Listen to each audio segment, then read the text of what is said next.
This episode is brought to you by EliteFTS.com. Founded in 1998 with the primary aim to live, learn, and pass on. Please help Elite FTS support this mission by smashing the like button, leaving a comment, sharing with a friend, and thinking of us for your training needs. If you can put it in a gym bag or load weights on it, Elite FTS has it. What's going on? I'm Dave Tate. We are broadcasting from the middle of the Elite FTS weight room, where the underground still thrives and you're part of the crew. It's time to sit down, keep it real, and cut the bullshit. Welcome to Table Talk.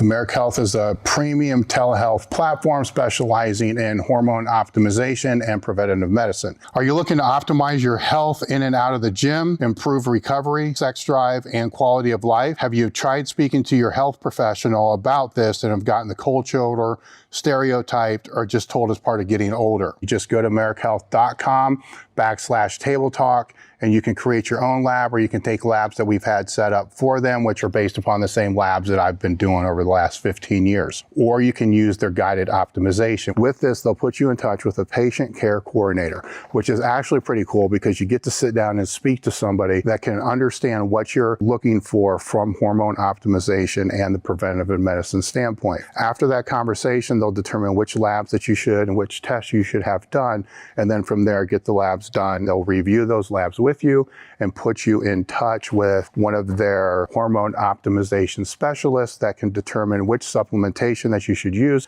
over the counter or prescription. americahealth.com/table talk. The discount code is Table Talk. What's up, guys? We are back with another edition of Table Talk. Today, my guest is Terrence Ruffin, who is the founder of Iron Eating Coaching, two-time Arnold Classic winner, two-time Olympia runner-up, and I believe the youngest to turn pro, which is going to be my first question to you. Which, before I get into that, what I want to do is, I've met you a couple times before because you came out and trained with John. One of the things that impressed me the most was, I think it was the first time that you came out, my son was in military school at the time, and we were sitting down talking about that and just talking about your career in the military. And what I really appreciated is your honesty and transparency about what you felt about that at the time.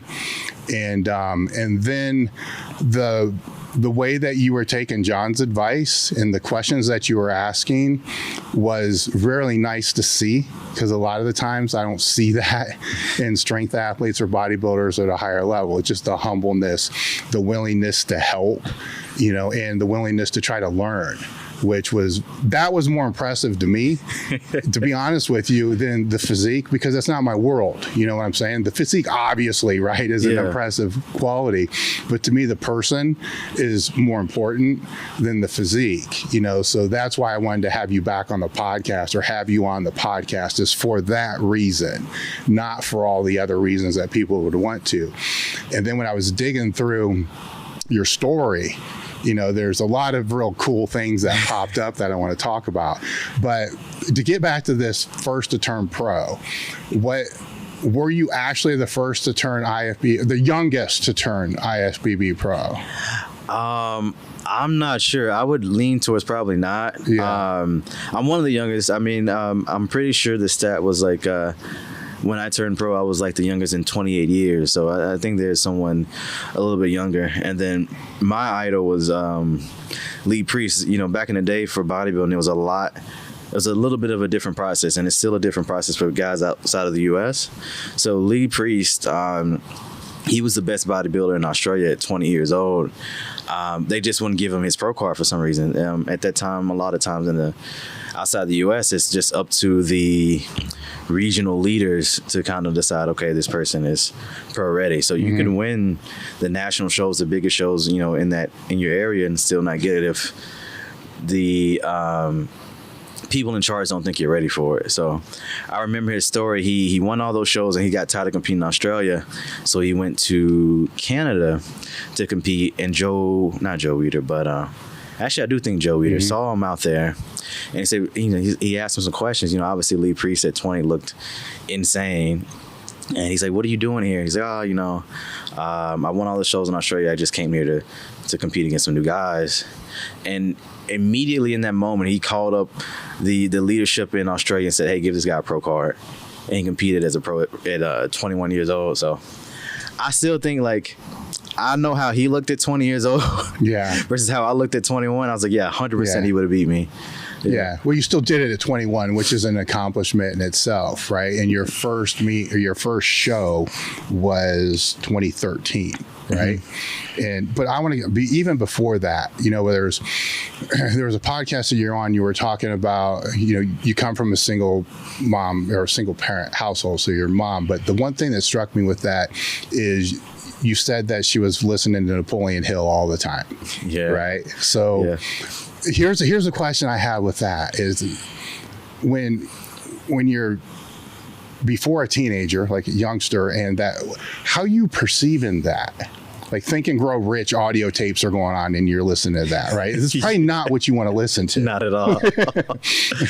It was all that stuff she had me listen to didn't really take root until years later, which is crazy. Like I would listen to it and I wouldn't really ask any questions. I didn't really think much about it. It was just something playing.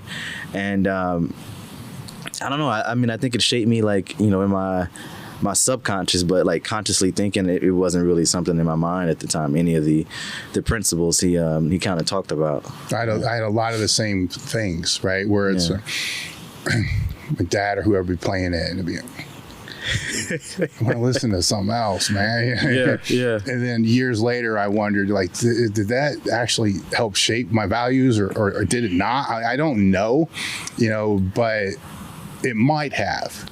I feel like it does. I mean, because even to the point where, like, I feel like I was able to pick up certain concepts a little bit quicker. Like once I really got into listening to stuff like that, I was like a little bit easier for me to grasp. So it was like, oh, I already know that. I just never really kind of thought about it actively, you know. And I think like mentally we kind of have to listen to things like that over and over again. Even if we know it, it's good to hear it. And because sometimes it kind of leaves the front of your mind, and sometimes you need to kind of be reminded of those things. So I think it definitely was kind of in the background throughout my military life, you know, throughout my early years, that I still kind of live my life by some of those principles, but not like I wasn't all in, you know. Yeah. Have you gone back and listened to any of those things as an adult? I did. The first time I listened to Think and Grow Rich was actually, like, as an adult, was when I was going for my pro card. I listened to, like, so much, like, motivational stuff going into those first couple shows I did. What things resonated you with the most? The reason I ask is that's something I go back to probably once every couple years. Really? Just to listen to, you know, because I pick up something different each time. I think I should. That's one thing I need to do is get back to listening to the same books. Because for me right now, I'm listening to so many new things that I never feel like, I'm like, okay, let me go back to this old book and re-listen. But some of the things that resonated with me is the power of the mind. Is this like he would talk about like visualizing things, like setting your day up properly, like writing down like concepts. And I think it's funny like how people say there's nothing new under the sun, because the same things I heard about him talking about, I think he was like, that book was from like the 20s. People still say the same stuff today. Oh yeah. Yeah, it's literally it's like nothing new. And and obviously he learned that from other people. Yeah. You know. He's got another one that I wasn't aware of until maybe like a year ago. It's something called like A Conversation with the Devil. Outwitting the Devil. That one is my favorite. Yeah, that bends your brain, man. Really does. Especially if you listen to it now and it's like 50 years old, and you're like. It's crazy. And I remember you listen to the beginning and they say like that he wrote that book years before they released it because he was like scared, you know, like of how people would receive it. And it was Really, that's definitely one of my favorites. I think, I could be wrong, but I think he originally wrote it in like 1920. Wow. So if you listen to that and you look at all the crap that's been going on in the last 5-10 years, you're like, oh my God. And wisdom is timeless, you know? It's crazy. Like, really wise to people, like, no matter when they said it, it's still usually relevant, you know? Which is really cool. Yeah, that's when I probably, since I found that one, which is weird because it's so old. You know, and since I found that one, I keep going back to listen to that one because it's, for those that are listening, it's kind of like a conversation with him, with the devil, you know, and it's strange. And he caught a lot of criticism over it because it was like, oh, there's no way he talked to the devil. It's regardless of not, like, it's useful. And I like it's interesting because the aspect he did, like, I think he like captured the devil for a little bit and he was able to ask him questions on like, what was the devil's like tactics and like, you know, like what is the biggest, you know, what does he find like the biggest like issues humanity has as a whole, and it was really a really cool like way to view to kind of narrate something, you know. 100%. And the audio, the voices are changing. Like I would do the audio over the book 100%. For sure. That's one that I'm infatuated with. You know, I can't stop listening to different things and all that because it makes you think a lot, which I think that's good, right? I think that's kind of what we miss the most is we'll bring in content and we don't think like, or most people don't think. For sure. I try to actually think, you know, thinking's important, right? Just a little bit. I said that on a podcast a couple of weeks ago and laughed because like, you know, the ability to think matters. I was like, well, man, no shit. It really does. I think we're losing that. Like constructive thinking, like critical thinking. I mean, it's like a lost thing now. Like it really is. But I don't know if it's, sometimes I feel like people say things like, oh, you know, critical thinking's becoming a lost art. But at the same time, I'm aware like, oh, you know, people always say that the old times were better, you know, people in the past were better. And I think in some instances they are correct. But at the same time, I think that there's always been a large majority of people who never thought for themselves. So that's the way I kind of calm myself down, you know, in certain situations. So, or if I'll go off the deep end of thinking like things are getting bad or terrible and stuff. That's how I try to look at it too, because and I truly do wonder that it's easier to see now. Right. So it's like, you know, 90%, let's just throw crappy numbers out just for comparison's sake. 90% of the people don't think. Like, well, how do you know that wasn't true 50 years ago? Exactly. You know, because it very well could be true. You know, we don't know. It's just now you can see it more easily, which with that Napoleon Hill book that we're talking about, there's, you quoted your mom as saying, "I don't mind his devil's workshop." Yep. Right. So now it's like, was she listen? Did she read that? You know, and then that created that because that was ingrained in you, obviously, because you quoted it back. But also, I see that in you were a multi-sport athlete, so she kept you busy. Right. And while I can say she kept you busy, did you want to stay busy? No, not the type that at least not as busy as she kept me. Like I remember there was one point where, you know, I was in middle school, I would go to school, I would have, you know, football practice, and then I would go to kickboxing practice, and I was like, I get home and then I have to do homework and then it's time for bed. And I'm like, I was exhausted. I was like beat up. I was like, you know, I don't think you should be feeling kind of beat up at like 13, 14 years old. No. But I was like beat up from, you know, just doing so much. And maybe she did a little bit overkill, but I think it was for my benefit. You know, I could handle it, you know. So I think having those times where I had so much on my plate, even as a kid, kind of prepared me for like adult life. I definitely think it prepared you for bodybuilding because it's very disciplined, right? And and it's not just that, because your education was good because you finished high school a year early, right? So you tested out of that. So I assume you didn't test out because you were a crappy student, right? Right. You tested out because that was on point too, right? So you had that discipline as you were growing up from her, but also internally at some point too. For sure. Because you can rebel against it. You know, a lot of people do. That is. And when you tested out, what was the drive to go into the military? To be honest, I was a little tired with school. There was still a couple of reasons. So I was honestly exhausted from school, and I was like, I don't want to go to college at the moment. But at the same time, like, again, coming from a single parent home, like a father figure for me was his name was Major Brown. And I learned a lot from him about, discipline and like how to conduct myself and things of that nature. And so that was another big reason why I wanted to join the military, is because I looked up to him and I thought, I was like, this is a good man, And Where did you meet him?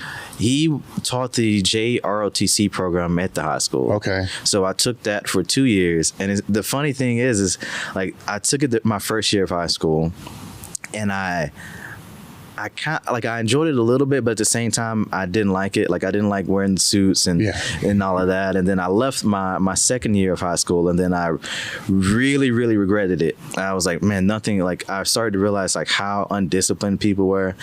And then I realized, like, because of that lack of discipline, they didn't get a lot done. They weren't focused in class. And I'm like, okay. And I really regretted not going, being in that program that year. So my third year I came back, and I was kind of set on staying in at that point. I learned my lesson. Like, I thought it was better to be a part of something that, like, I started to explain, like, especially coming from, like, I was like obviously like 15, 16, 17 years old during that time. But I felt like long-term wise, it would be better to kind of learn from him and be in that class, Like, he was teaching something that other teachers weren't. Yeah. But you still wanted to get out sooner. Oh, yeah. Going back to your question. Yeah. So I joined that. And then, being like a 17-year-old kid, you're playing the Call of Duty video games. You're seeing like Rambo on TV, Arnold Schwarzenegger and the Predator. So it's like, I want to do Special Forces. That looks cool. Yeah. That's literally what I thought. I was like, that looks cool. And then, quickly I realized it was a lot more difficult than I expected. But that was another huge reason why I went straight into the military. So why'd you select the Air Force? I had some adults that kind of led me to that. They said, obviously, for the Air Force, you have to have like a higher ASVAB score, so you have to be a bit smarter. Typically, they treat them a lot better in terms of like living situations, and in terms of like when you deploy. Typically, you don't deploy quite as long as the other branches, so things like that. So I liked the quality of life was better. So I was like, oh yeah, I definitely want a good quality of life, but I still wanted that challenge of being.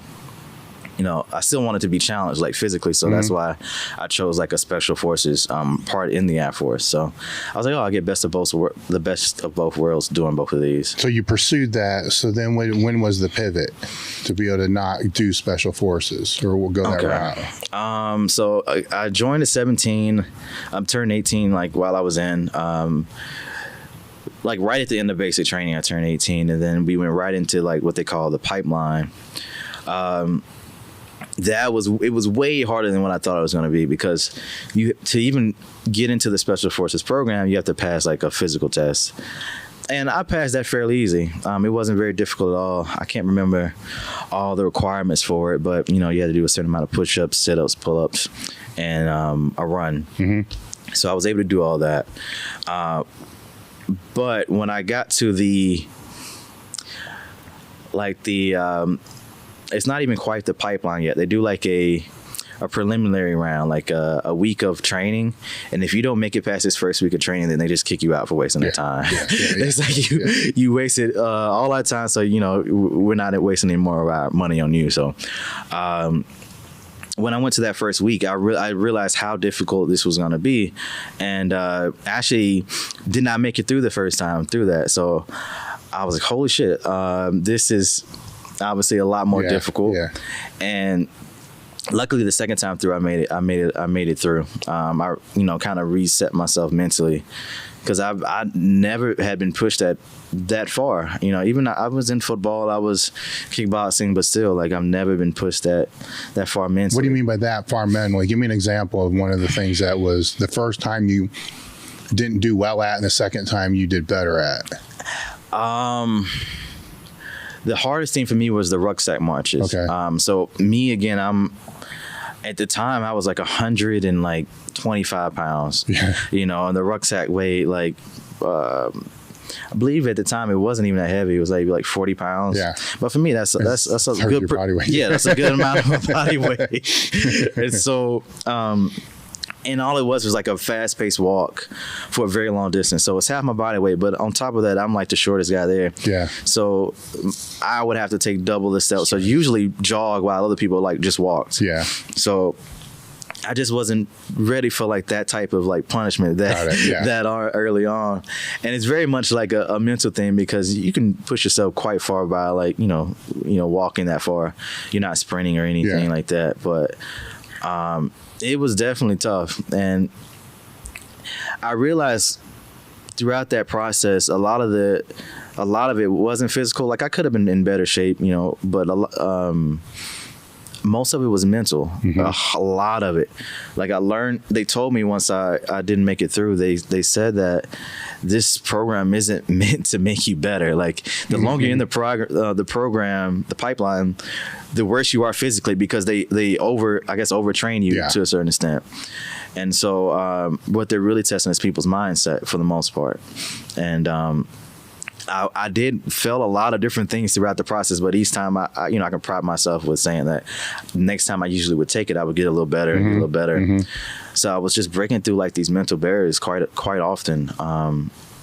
The pipeline for that was supposed to be like 4 or 5 months, and I was in it for I think 5 months, because I would make it so far, then have to go back through another month, that same month again of training. So like I was like, the further I got in, I would get a little better, but then my chances would drop a little bit because I'm in it for longer. Then you got to start at the very beginning again. Yeah, that was the worst part. It's like you make it to the end of the month and you have this test. And if you don't make it, you have to go back with another group to the beginning of that month and go through all that again to take that test again. So I remember I was like, it would hurt to stand up, like, and I'm like 18 years old. So I was really getting beat up quite often going through that. So how did that end to where it transitioned into, I think, avionics, but whatever it was. So was it you basically saying, I'm not doing this shit anymore, or they're just saying, look, you're not made to do this? What happened was I had made it to the point where like typically the first month is fairly easy. You get a decent amount of people dropping off. The test for the first month of the program is a radio test. So there's like certain codes you need to know and things like that. And if you mess up the codes, then you fail. I made it through that the first time, no problem. I'm pretty quick with that type of stuff. So there's also physical tests, like having the ruck. They build you up. I think just not to get kicked out, it's like a 4-mile ruck in a certain amount of time. Then you get to the actual pipeline, and then I think they double it to 8 miles in a certain amount of time. And I think by the time you leave, it's a 12-mile ruck. But the second month of training is where most people wash out. You go out into the field for a week, and you have to navigate by yourself, at night, during the day, do vehicle navigations, night navigations. You have to, and then what you don't know too is they have an instructor following you, like in secret, and you have to like maintain like I forget the word now, but basically you have to really make sure you're not being too loud, you're not revealing your presence to the world, So the first time I went through that, I got sick. So I had to start all the way back over. Went through all of it again. And then the next time I went through, I failed my night nav. I like fell down like a little mini cliff or like a hill, and I lost like this device you're not supposed to lose. So if you lose like your ID, your gun, your rucksack, then you automatically fail. Obviously, like you can't be losing your gun in the field.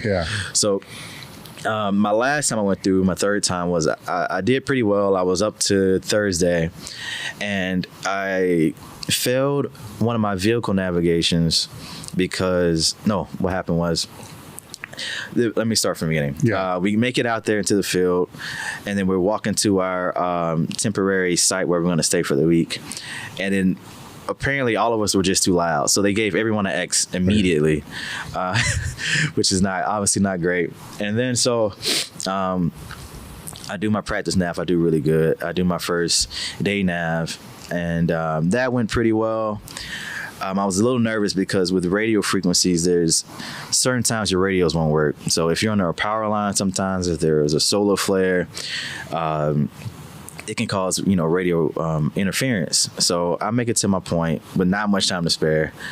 And I call, they don't answer. I don't hear anybody. So I start sprinting down the road trying to get reception.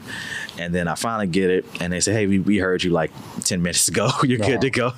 So I'm like, all right, dope. Mm-hmm. And I go every time you finish a nav, you go back to your temporary location, and then you reset. Like you clean your maps off, you restock your food, Mm-hmm. You clean up. So that went well. Then I go to my night nav. It didn't go quite as well. It's cool because they used to do this in Florida. It used to be in pretty close to Fort Walton Beach, Florida. And so you usually get two options. You don't get options, but there's one or two navs. There's a very long nav you'll get, but there's not many obstacles. But if you get a very short one, then there's going to be tons. Yeah. And I prefer the longer ones, to be honest with you, because I mean, like you're walking through like rivers and lakes. You have to, trees. They're like giant trees are knocked down on the short ones, and it's just really tough. And so the night when I got stuck in like a swamp, and then I just didn't make it to the point in time. So the next day you get one more chance to do it. I pass it, but the issue was, in that instance, you go straight into another navigation, and I forgot to clean my map off, and that was the last strike. I think I got one other strike for something else. For failing the thing in the first place, and then that was the last one. So that's how I got kicked out. It was a little anticlimactic, because you're just sitting there. I'm like, oh, I just passed this one. Let me go to the next one, and then they say, oh, you forgot to clean your map, and it's just like. And the first one started just because you guys were being allowed. Yeah. So it's a little bit to do with luck, I mean, obviously, if I did, and a skill still plays. I mean, a factor. Talent still plays a factor. Obviously, if I didn't fail the first one, I would have made it through. But there's a little bit of luck involved in it too, like who you get as an instructor when you go, what time of year. Because the first, I had to redo that 3 times. So the first time I went through, it was freezing. I went in like in March or March. And so during the day it was beautiful, but during the night you're like freezing your butt off, But it was a good time. It sucked going through it. Mm-hmm. I would have panic attacks on Sunday because I knew Monday was about to start again. Yeah. But now looking back, I love that I got to go through that process. When that part was over and you went into avionics, was that something they pushed you into, or you got to decide? So they give you like a form to fill out of the jobs you want to have, but they didn't pick anything on my list. So I mean, I got to stay in, which I was obviously happy about. I didn't want to, spend like 3 months in the military and then go home and say they can kick me out. Mm-hmm. So they sent me there to avionics. I think because we had to learn so much RF theory. Going through that training, and it translated over to avionics still. So you would have been the guy that saw the big balloon that floated across the United States not too long ago? No, so that would have been cool. I mean, I guess. Oh my God, that's wild. Yeah, my brother's still in. He lives in Ohio. I wanted to ask him about that. He actually might know a bit. But my job was like, if you ever see those old movies where there's 2 planes following each other, and then one plane says, I'm locking on the target. Yeah. What I worked on stopped that from happening. Yeah. So they can't lock on the target. Yeah, it's a jamming. Okay. I worked on a jamming system. Okay. Yeah. So I mean, it's a very important job, but not cool to do. Yeah. Boring over time, I'm sure. Yeah. So I'm just in a vault, no windows, anything like that. And I'm, testing this giant, like, pot is what they call it. Yeah. And, basically, if I hook it up to the system and run a test. If it works, then great. If it doesn't, then I got to tear it apart and I have to figure out what's broken on it. So it's like a mechanic, but for like a very specific piece of equipment. How many years were you in before you found bodybuilding? I found bodybuilding pretty much after I fell out of the special forces. Okay. So my goal originally was, I'm 125 pounds. All the calisthenics, all the push-ups, anything we had to do like in one spot I was good at. But the two things that were hardest were, like I said, the rucksack, because of how heavy it was. And then when you get to the real training after that first week, then they up the weight so it's 60 pounds. So that's half my body weight. Yeah. And then if anybody ever fucks up, then it could be up to 100 pounds. Like, sometimes we have to carry logs with the rucksack, so I'm sometimes carrying my whole body weight on my back. So I was like, I need to be a little heavier and I need to run a bit better. So my goal was like, let me hit the gym, get a little bigger, and then come back, because you could come back, I think, in like 2 to 3 years and try again. But I found out very quickly, like, oh, I like this lifting thing, I like this bodybuilding thing. So I ended up just never going back and trying. Okay, because the story that you've told is you find a magazine and Dexter's on the magazine, which I get that. Yeah. But that's not what was in the mag. Like, that's catching your attention, right? But you have to read the magazine, right? Because that's only so much. So that's like the hook. You know what I'm saying? But then the fisherman still has to reel it in. What was part of what reeled it in? Well, I was reeled in after my first show. Okay. I think that's how a lot of people get. They do their first, in anything, they do their first meet, they do their first, competition, and then they get hooked from that experience, that couple seconds in the limelight on stage, they really, really enjoy. So for me, it was definitely the posing in the beginning. I was an artist throughout my life. I sold a couple paintings as a kid. I drew all my life. That was my original plan, was to go to art school. And that was a way to kind of an outlet for that outlet for me, So that's 2013, right? 19 years old. And then the next year you turn pro. Yeah. So how's that work? So, you do the first show, and because obviously you probably don't really have a clue what you're doing. You have some people kind of helping you here and there. What changed between that show and then what was the next show? The Nationals. So this first show, I assume, qualified you. No, so I did the first show in 2013. I actually got last place. Okay. I got second as a teenager, but my goal was to win my class overall. So got last place, and then I did that same show the following year. And that's what qualified me for Nationals a little later that same year. And is this before Classic? Because I know it was bodybuilding, but it was before Classic existed, right? Yeah, before Classic came around. So this is like old school bodybuilding, right? Yeah. And so the old school bodybuilding, then you go to the Nationals and you win your pro card there as a lightweight, and that's old school bodybuilding, right? So not Classic. And that's when you met, I think that's when you met John. Yeah. Right? So what I liked about this is, if I understand correctly, you reached out to him for a seminar, right? And you couldn't afford to go to the seminar. So he let you come to the seminar and you traded like promotional stuff or something like that. Yeah. And what did you learn that day? I learned that I didn't know anything, basically.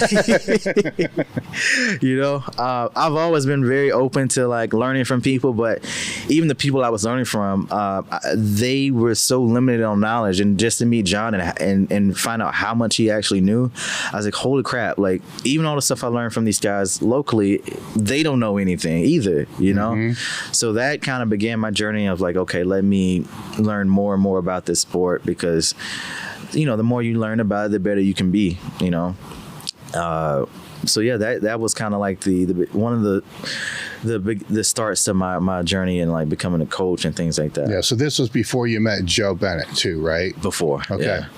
So what I want to focus on a little bit is, at that point, you're doing a deep dive, trying to learn everything that you can about bodybuilding, where I think a lot of people today in strength sports, including bodybuilding, which I put all in the same thing, they don't do that anymore.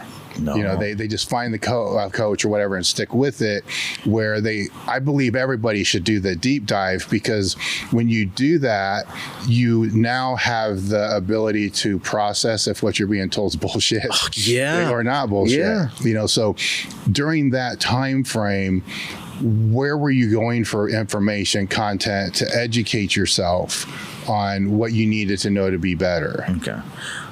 The first thing I did was I just took a personal training course. I went through ISSA. I went through all their courses. I was like a master trainer. So that was like the strength and conditioning, nutrition, and there was like 3 or 4 other ones I had to get. Lucky I was in the military, so that was paid for. So that was my first, step into it. But then, anyone who's really, really educated realizes like those certs don't teach you much of anything, Because I went through it, I was like, I still didn't feel very capable at all of doing anything. So the next step was getting into John's content, which was way more like specialized in what I wanted to know.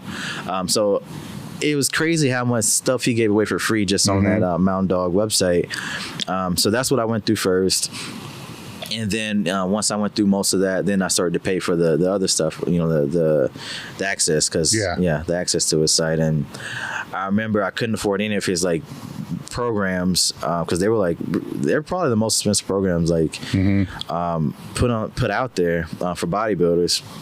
So I got this ebook. It was like how to build your own program. So that was the first one I got from him, and that was like my introduction into learning a little bit more about training. Because again, the certs weren't helping at all. So yeah, that was my intro. Yeah, and obviously, one thing I really liked was anytime he had a seminar, he would let me come and listen to it. So that was helpful as well. This is still during a time, though, that, I believe Facebook existed at the time, right? So the bullshit was still out there. For sure. How did you know that was bullshit, or did you not know? I don't know, people, because that's a big thing, I tell people, oh, you need to go do your research. And then like you said, there's a lot of bullshit out there. So like, how can you tell a person, how do you tell a person, like, how can they learn how to vet out good information? I don't really know how. I guess I had a sense, a bit of a sense, of understanding. I don't really know how I got through the vetting process of all that, but I think I kind of realized like, oh, a lot of people listen to him, and not just random people, but like people that have a little bit of intelligence. That's how I usually do it. Like, if I know someone's smart, or like I think is smart, and they listen to someone, then I go to that person. I'm like, this smart person thinks you're smart, so let me go listen to you. And that's kind of how I've always done it. That makes sense, because if you find, because there's a network, everybody's got a network. Where if you can kind of stumble across the network, then you can figure out, who's the main person in the network, and then who else is part of this network. I think so. And I think too, just personality wise, me and John clicked very well. Like, how open he was to giving out like information. I think that's a really big sign of someone who knows what they're talking about. The respect they get, from their peers is very important. So, and I think those are the 2 big things I would say. And then like, I liked how he referenced everything. Like he's like, oh, there's this study. Like he read himself. He gave you more than what was required sometimes. And I think a lot of times where people who are bullshitting or faking, they're very secretive with information a lot of times, like, because they don't actually know anything. Or 2, they speak in absolutes. Like they say, oh, this is the only way to do this. That's another big red flag. And thirdly, like, they don't actually learn anything else. Like, I think John was always learning, and that was what kind of led me to him too, where you get a lot of these coaches, they stop learning. Like, I see your office in here, there's like 100 books in the office. So that lets me know like, oh, he's always learning new stuff, Yes.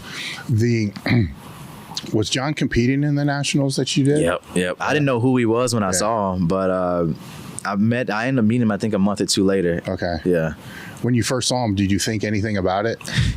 I don't think, not really. I just like, oh, this dude's big and he's got a lot of freckles. That was it. man. But yeah, that was my first time meeting him. He was just walking backstage. It was weird, and he just stood out. Yeah. And then so we're getting to the Tampa Pro, which is what you won, right? That was the first pro win. And then after that's when you met Joe. Yeah. Right. So how did that happen? So basically, I won the Tampa Pro. That was my second pro show. I did one the week before. Took third. How did that one go? Okay, so that was third. Yeah. So that was my first intro to classic physique. I never competed in bodybuilding as a pro. So when classic came around, I decided to hop into that. What was that like? Right, because that comes around and it's new. Yeah. How was what was the perception? For me, I was so, because I turned pro in 2014. Classic didn't come around in 2016. I was like very much set on doing 212 because that's what I knew. Yeah. You know, and then my coach just kind of chatted with me, and he's like, "Yo." He basically told me like, yeah, we're not big enough to do 212. Let's think about trying the classic thing out. And I was a little hesitant because I didn't know anything about it. You know, like you said, it's new. But I trusted in him, and we started to prep for that. First show was obviously nerve-wracking because as a bodybuilder, you know, my only experience was competing against guys around my height, around the same weight. Classic is you compete against every single person, you know, tall, short, whatever. So I was going against guys like 50 pounds heavier. So I was like, how's this supposed to work? And I get on stage. I end up getting third, and I was actually really happy about that because that let me know, like, oh, okay, so I am kind of fit for this division. This is my first show. I did, you know, third place is very well, and then I lost to Dareem Charles, who was a legend, you know, bodybuilder. He competed at the Mr. Olympias in the open class, and the guy who won, he looked awesome too. He ended up winning the Olympia. Breon won it 2 times. Yeah, I think so. Yeah. So I'm like, okay, I'm in pretty good company here. And so for the next week we did the Tampa Pro, and I ended up beating Dareem Charles at that show and winning that show. That's where John saw me. And then basically he, being the smart man he is, slid into my DMs and said, hey man, congrats on the win. I've been taking a look at your training. I guess he went through my socials, and he said, I see some gaps that we can improve on. And so I was like, okay. I went into his page. I saw him training at MI40. I saw that he knew Ben Bukowski. Yeah. And I want to say at that time, the first generation had already came out, that Generation Iron.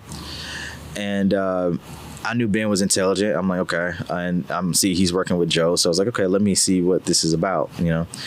And I felt like I could learn more in the realm of training. Like it's funny because I had heard of different techniques like dog crap training. Yeah. But I didn't understand how to apply it at all. I was like, how's this guy just doing one set? Yeah. You know, I was like, okay, let me try this one set thing. And I was like, I don't think I'm doing this right. There's something missing here. Yeah. And it was the intensity, obviously. Yeah. And I go train with Joe for the first time. And that's where I open up like a whole new level of like, oh, this is what hard training is. Yeah. Did you think Classic was going to blow up the way it did? I didn't think about it all that much. Yeah. I really didn't. I was really just focused on, you know, getting better with, you know, focus on the things I could control. You know, I've been kind of shocked on how much it's grown. I would say I thought it would be bigger the year it came out, like in the sense of when I went to the Olympia for the first time, they didn't even film the show. Like I couldn't go back and see my routine or like how things went. It was just, luckily they're just random people in the crowd who filmed it. And that's a lot of the content from the first classic Mr. Olympia. So I was actually a little disappointed in that sense. But, you know, I don't know. Yeah. I don't know. You're still in the military at the time. Yeah. And so you're 4 years in, so now you're in another 2 years. Was it a 4-year thing that you had that you pulled out after 2, or was it just 2 years extended on the 4? I did a 6-year contract. Oh, 6 year. Yeah. Okay, all right. So if you do a 6-year contract, then you get to rank up a little bit quicker in the Air Force. So I was like, okay. All right. Yeah. So then when that was over, you were done, and then it was all into bodybuilding. So was that after that meet? No, I or did. Show? So I got out of the military in 2017, August. So I did 5 shows. Yeah, I did 5 shows while serving at pro shows. Yeah. And I was a month out from the Olympia when I got out. So yeah, so I did pretty much two Olympia preps while serving.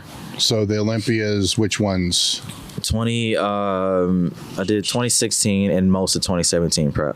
Okay, and that's why you're in. So that was the 2016 was 9th, right? 9th place. 9th, Yeah. and then the next year was 6th. So then you're out after that one? Mm-hmm. Okay, so then that one falls to 9th. Yeah, right? the 2018 The one. 2018. What? Obviously, I mean, there's changes in discipline, schedule, and all that other kind of stuff. How do you manage that? That was weird? hard. That was really hard. You know, I was less disciplined when I got out of the military because there was less structure. Yeah. Like I was like, oh crap! I eat when I want to. I wake up when I want to. This. It actually made it really hard that first year for me. Trying to get back on a set schedule because that's the first time in my life where I didn't have anyone telling me what to do, you know? Yeah. So that would take you into like 2018, right? 2018, yeah. How was that? How were you able to navigate that? Not just physically, right? Because physically you think it'd be easier, right? Because you can recover more, you can do all this other stuff. But mentally, you've been in this structured regiment pretty much life, like almost like a college football player, you know? And now you're let out, you know, but yet you still need the discipline, you know, for the bodybuilding. And what was that like to navigate at the time? It was tough to figure it out. Like what I had to do in the beginning was set timers for myself for every meal, or I would just kind of like, I don't know, I would just fall off track because I didn't know what to do. And then at the time too, I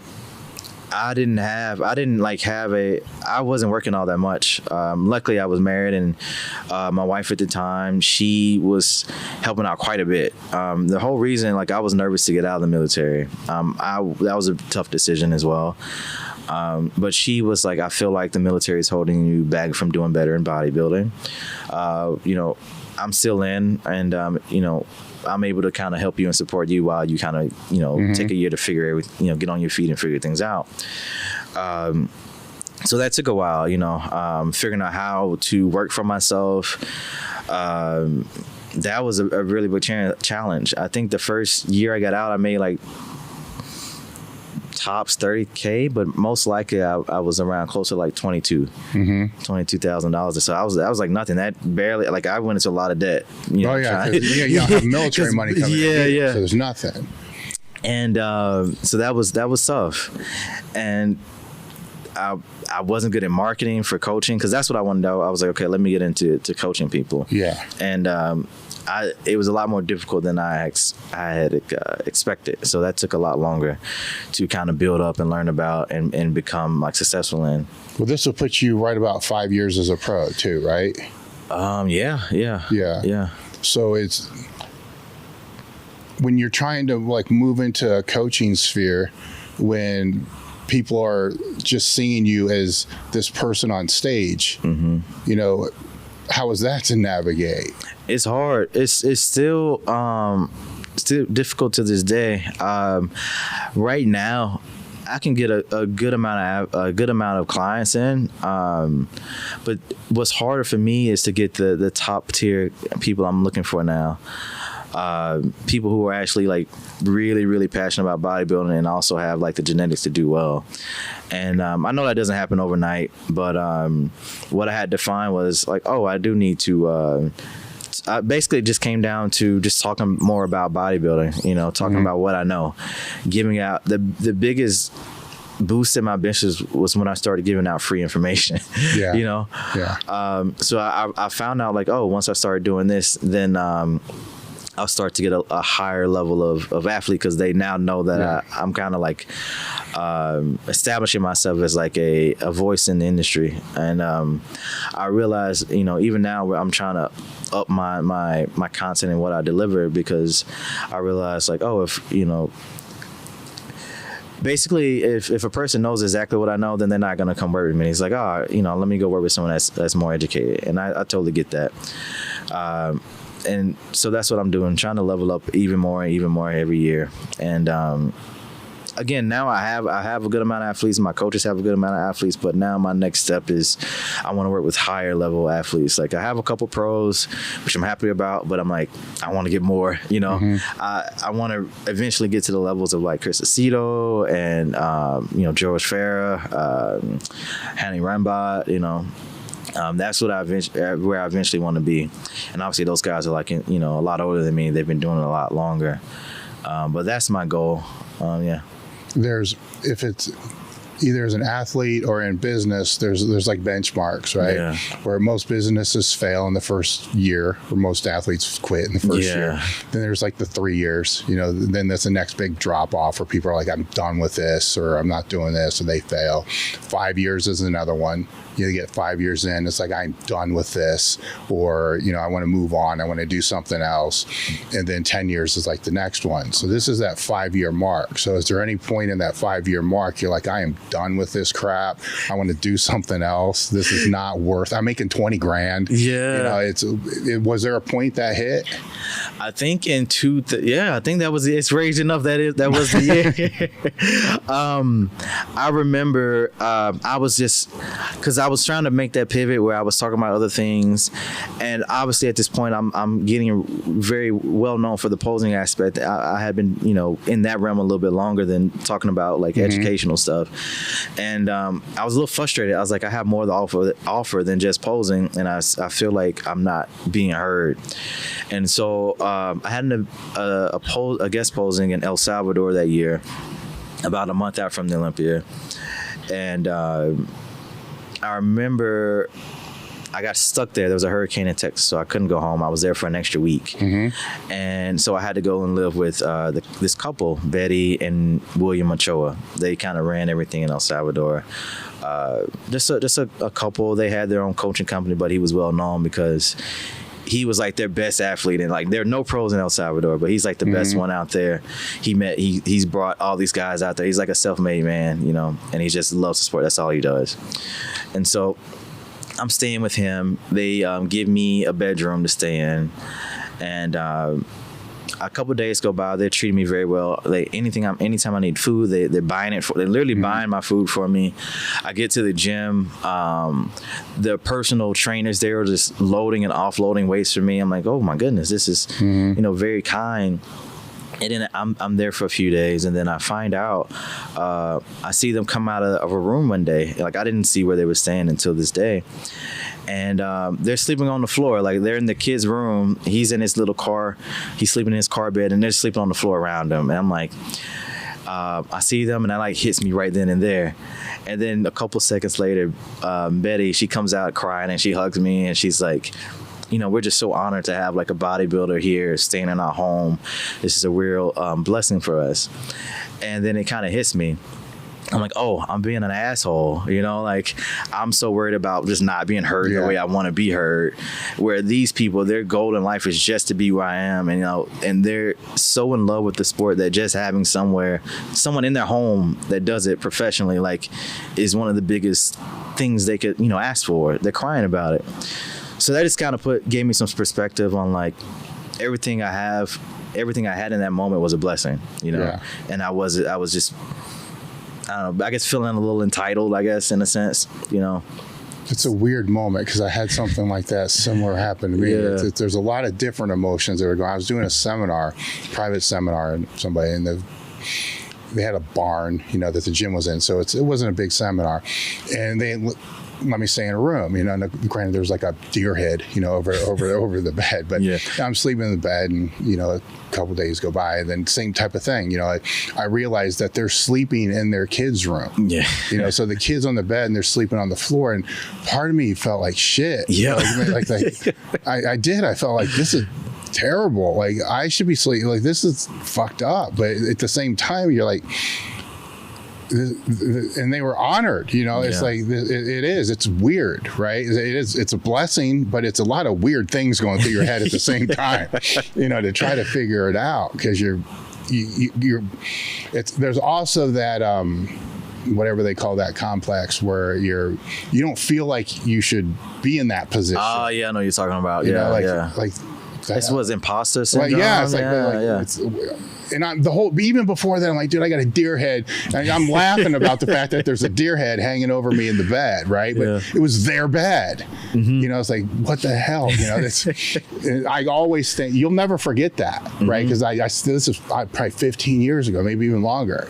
You know, it still resonates, because it's like, holy shit, you know, how entitled did I fucking think I was, you know, for something that's most people dream about, you know, and that's why I'm so happy. Like, I think a lot of pros, they get upset. Like, they don't see how much they actually have. They don't see, like, especially as when I became a coach, and I realized, like, there's people, you know, out there that are trying their hardest. They do everything just like a pro, but they'll never get there just because they don't have the genetics for it. So, you know, like, I mean, granted, I'm like, most of the people, everyone who gets to where they are, they worked hard for it. But what I'm saying is there's people out there working equally as hard that just don't have the talents, the God-given, like, things you have, and they would give anything to have that. You know, they train their butt off. They do everything, you know. So that also kind of hit me too, especially when I started to see more people compete, and I'm like, oh, like, they're doing everything. I can see they're doing everything. They have, you know, decent training knowledge, they have decent diet knowledge at this point, you know, decent direction, but they aren't progressing as fast as like another client I have, you know, and it's just life, you know. Well, it is a blessing that you had that perspective and that you see that perspective, because I've been in this game a long ass time, and the one thing that I see is with, you know, athletes that will get to the top, right? Then it's a bubble, right? And then you live in this bubble, and then all the politics associated with it are in this little bubble, and then after a while, you lose sight, you know, of the person that's doing their first show. Yeah. Right? That in powerlifting, it may be the first thing that they've ever actually started and completed. Ever, right? So no, it's not an impressive total. It's, you know, we look at whatever, but for them it is, for sure. You know, and some people are doing everything just as disciplined and just as hard, you know, as a pro would, but they just don't have all the characteristics to be able to do it. But that one show, you know, that is their Olympia or whatever it is. And some pros or top lifters or top strongman will look down on those people. For sure. And it's like, you know, you can't lose sight of that, because that's what pulled you in the first place. Yeah, and they support the sport. Like, if that's a big thing. You don't have anything. Yeah, yeah. There's nothing underneath, because they're the 99% of everything that's underneath that, which is big. Which it's easy to lose sight of when all you're around is that top part. For sure. Unless you're coaching them, then it's a constant reminder of, you know, that's an added benefit of coaching too. Yeah. Which is, this brings you kind of into 2018, 2019, right? Because that was 2018. So you have this, let's just say, renewed perspective, you know, of what it is. But then you get blasted the next 2 years, right? Seriously blasted. Yeah.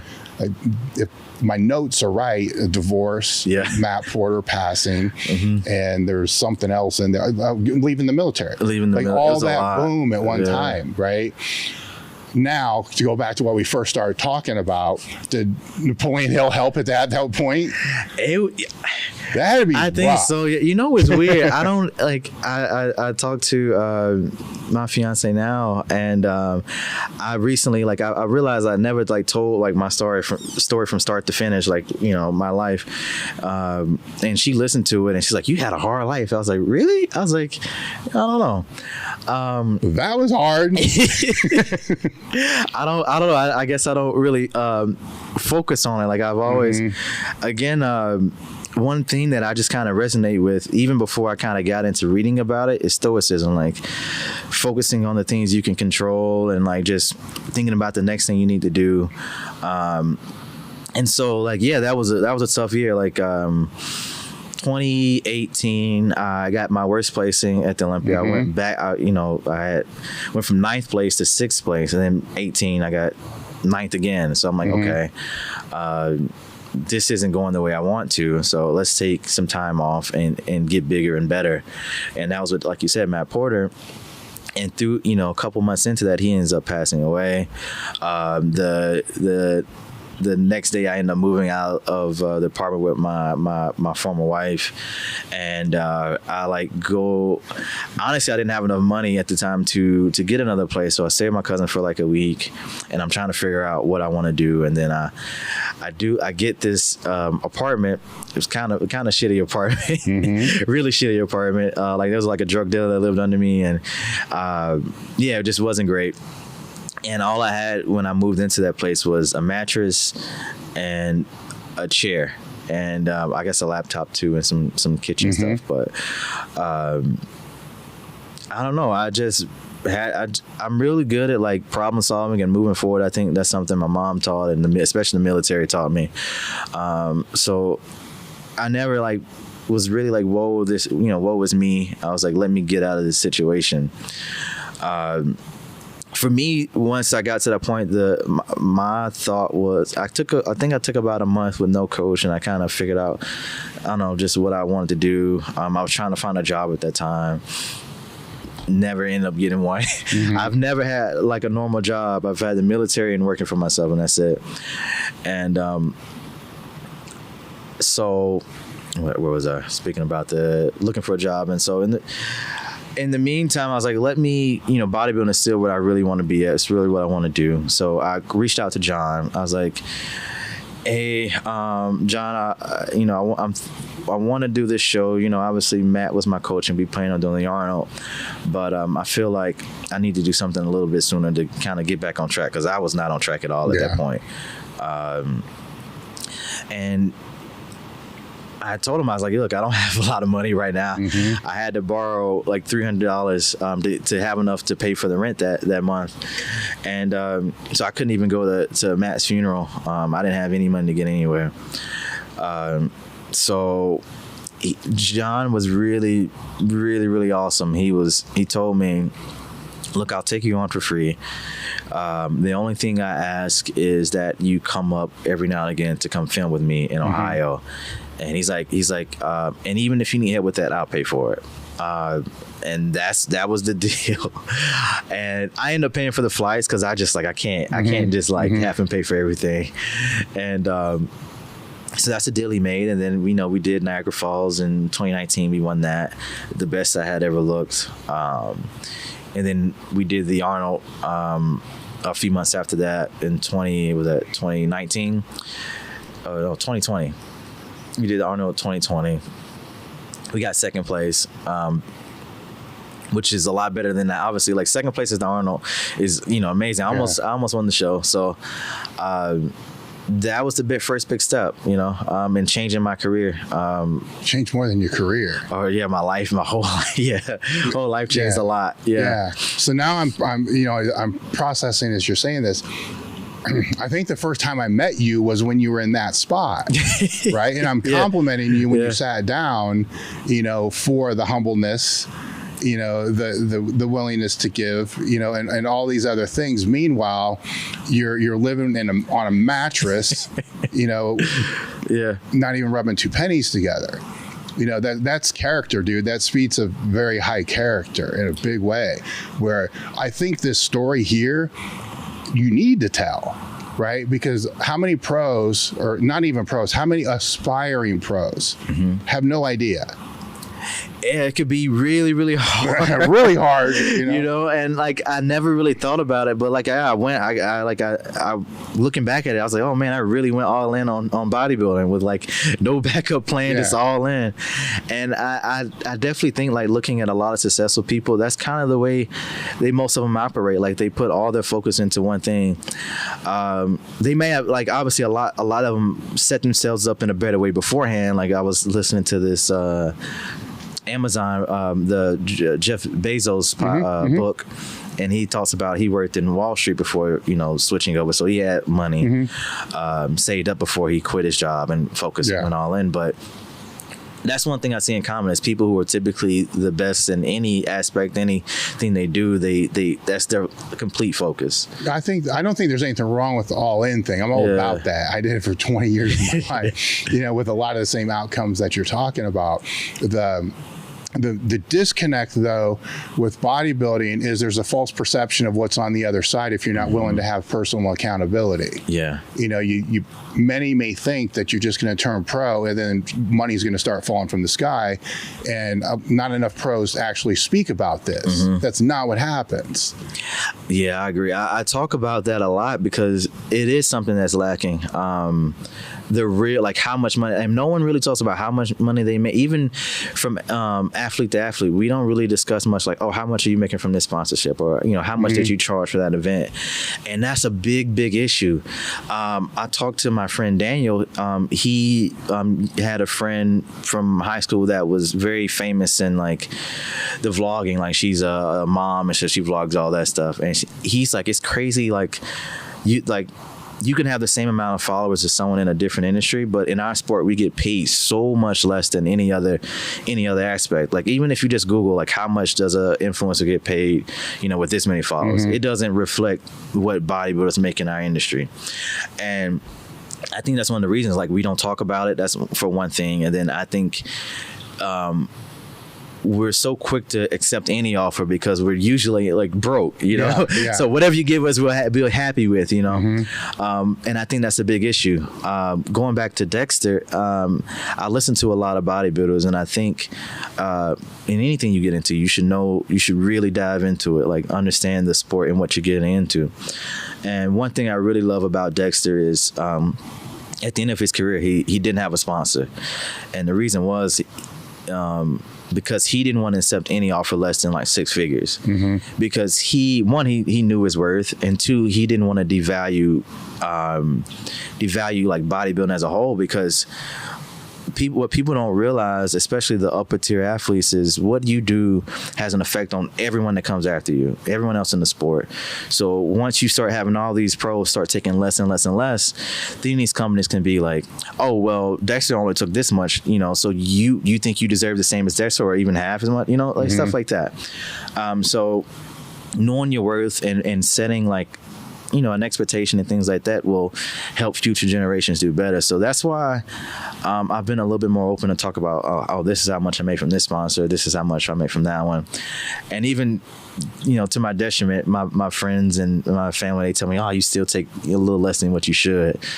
And I'm like, maybe I do, but it's a place where other people can learn from my mistakes and be better. Yeah. And it may not be as hard to navigate as a lot of people make it out to be. I'll just use this podcast, for example. When we decided that we needed to monetize it, right, because it costs way more to do it than it was bringing in just from our own sales, then started looking for sponsorship. The first one that I had, and we still have now, the way the conversation basically went was, what do you think's fair? And then they throw the number out. I'm cool with whatever that number is, but here's all I want out of this. Like I'm not even worried about raising the number at any point ever, as long as we can have this agreement. Okay. Be honest with me on what you get from it.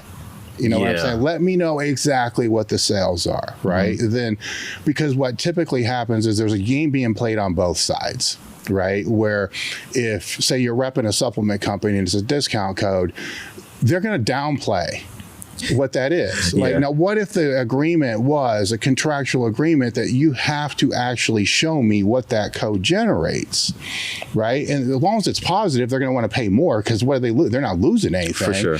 And then at the same time, the athlete can see if it's not doing shit and it's in there. But it's just fucked up game where, no, man, you ain't selling anything, which may be true. It may not be true. And then they don't know. They're just getting this. Plus, you could be getting screwed. For sure. For what that is either. And for newer athletes coming up trying to navigate that space, I'd say whoever the first one is, if you can find it to where there's just freaking transparency.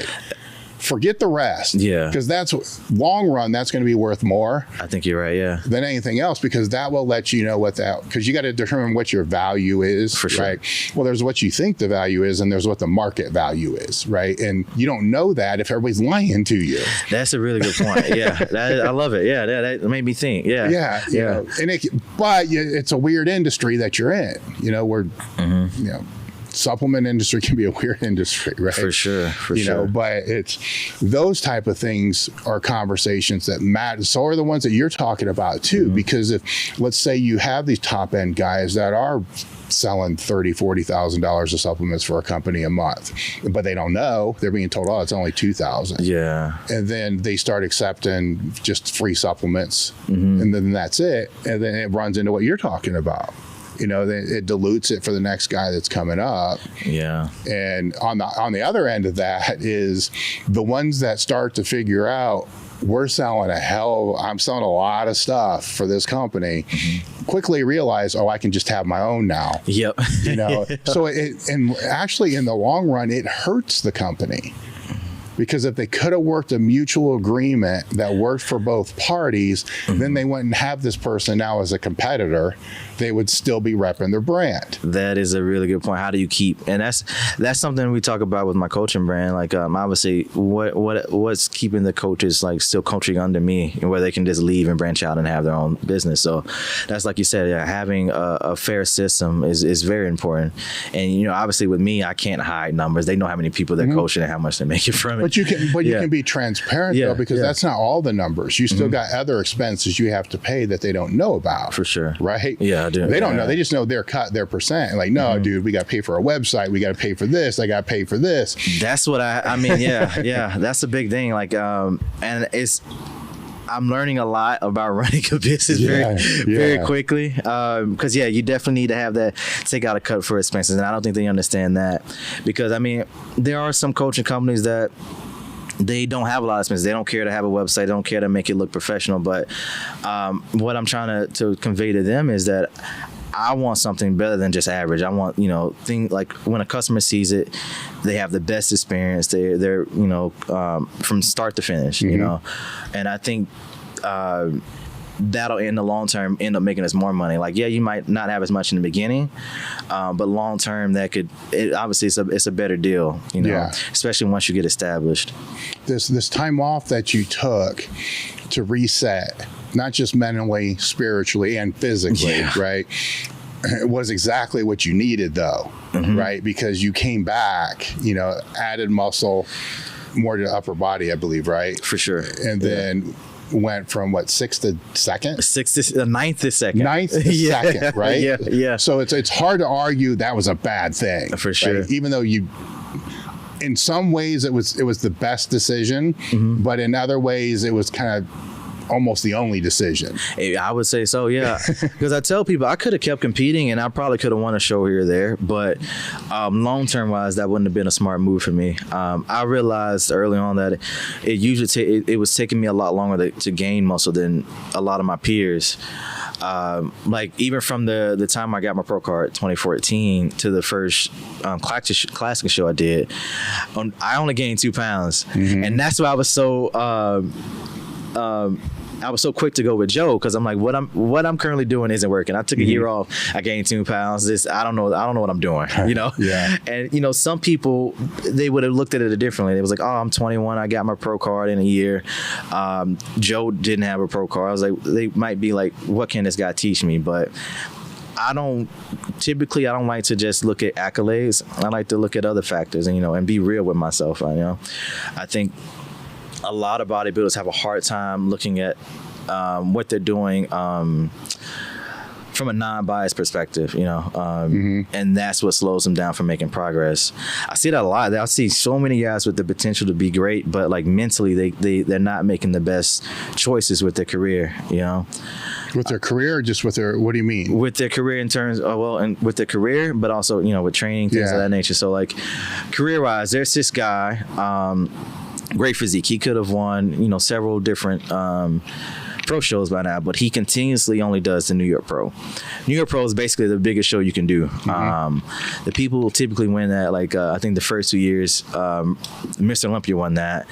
And then it's obviously very like the top 5 typically win that show. In my perspective, I mean, he's in his mind, he's like, if I can't win the show, then it is what it is. I'm not good enough. I shouldn't be at the Olympia, things like that. But from a business standpoint, like for me, if I would have followed that logic, if I would have only did the New York Pro, I would have not been at the Olympia for like the first 3-4 years, you know, because again, Mr. Olympia won that the first 2 years. I think Arash won it. He placed 3rd. He beat me at the Olympia. A couple other guys. So I wouldn't have made a name for myself. It would have took a lot longer for me to make a name out of myself. Possibly John wouldn't have worked with me in dances because I wouldn't have had any pro wins under my belt. I would have been this guy, you know, he still knew who I was, but I would have been this guy that has never won a show. And he most likely would have charged me quite a bit, you know. I wouldn't have the posing prestige I had. People want to know about my posing because I wouldn't have placed high enough to even get the pose on stage. So there's a lot of things. I totally get the what people say, like, oh, I want to compete against the best, and I get that, but you also have to realize like where you are in the sport. And what kind of opportunities you can get from just winning a smaller show versus things like that. Even from like a sponsorship level, like you win a show, people tend to look at you more. People don't remember second place, 3rd, or 4th, you know. So even from that perspective, there's a lot of like hidden benefits to just doing a smaller show and then going to the Olympia, and that's where you can see how you're placing against better guys. You know, get there first, and then you get a really good viewpoint. Yes. Well, from a sponsor perspective, there's even placing poorly in the Olympia, you still have more eyes on you for sure than winning a lot of these shows that nobody really knows about. I agree. With Arnold being the same way. You know, after that break 2, you won 2 Arnolds.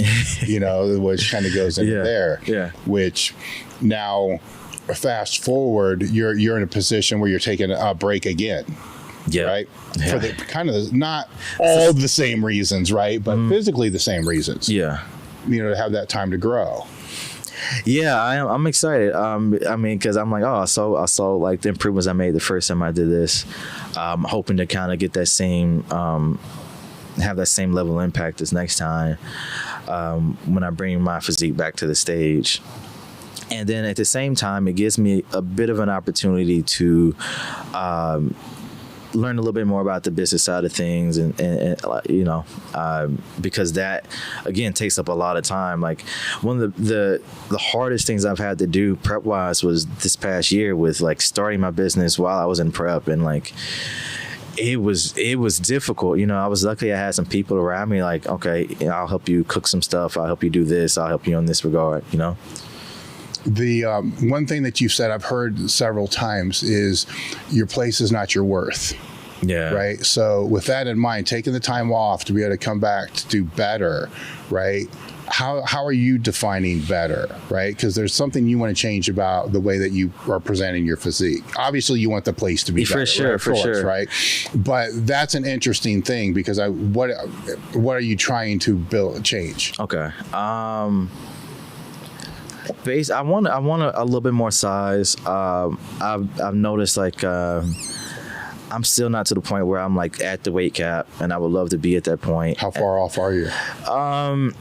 A couple pounds, not far. Like it's still 3, like 5. Yeah, especially for my height. So I definitely that's one thing I want to do. I think one of my gifts is being able to see myself with obviously I'm always gonna be a little biased. I guess I can't get out of that, but less biased than most people, you know, per se.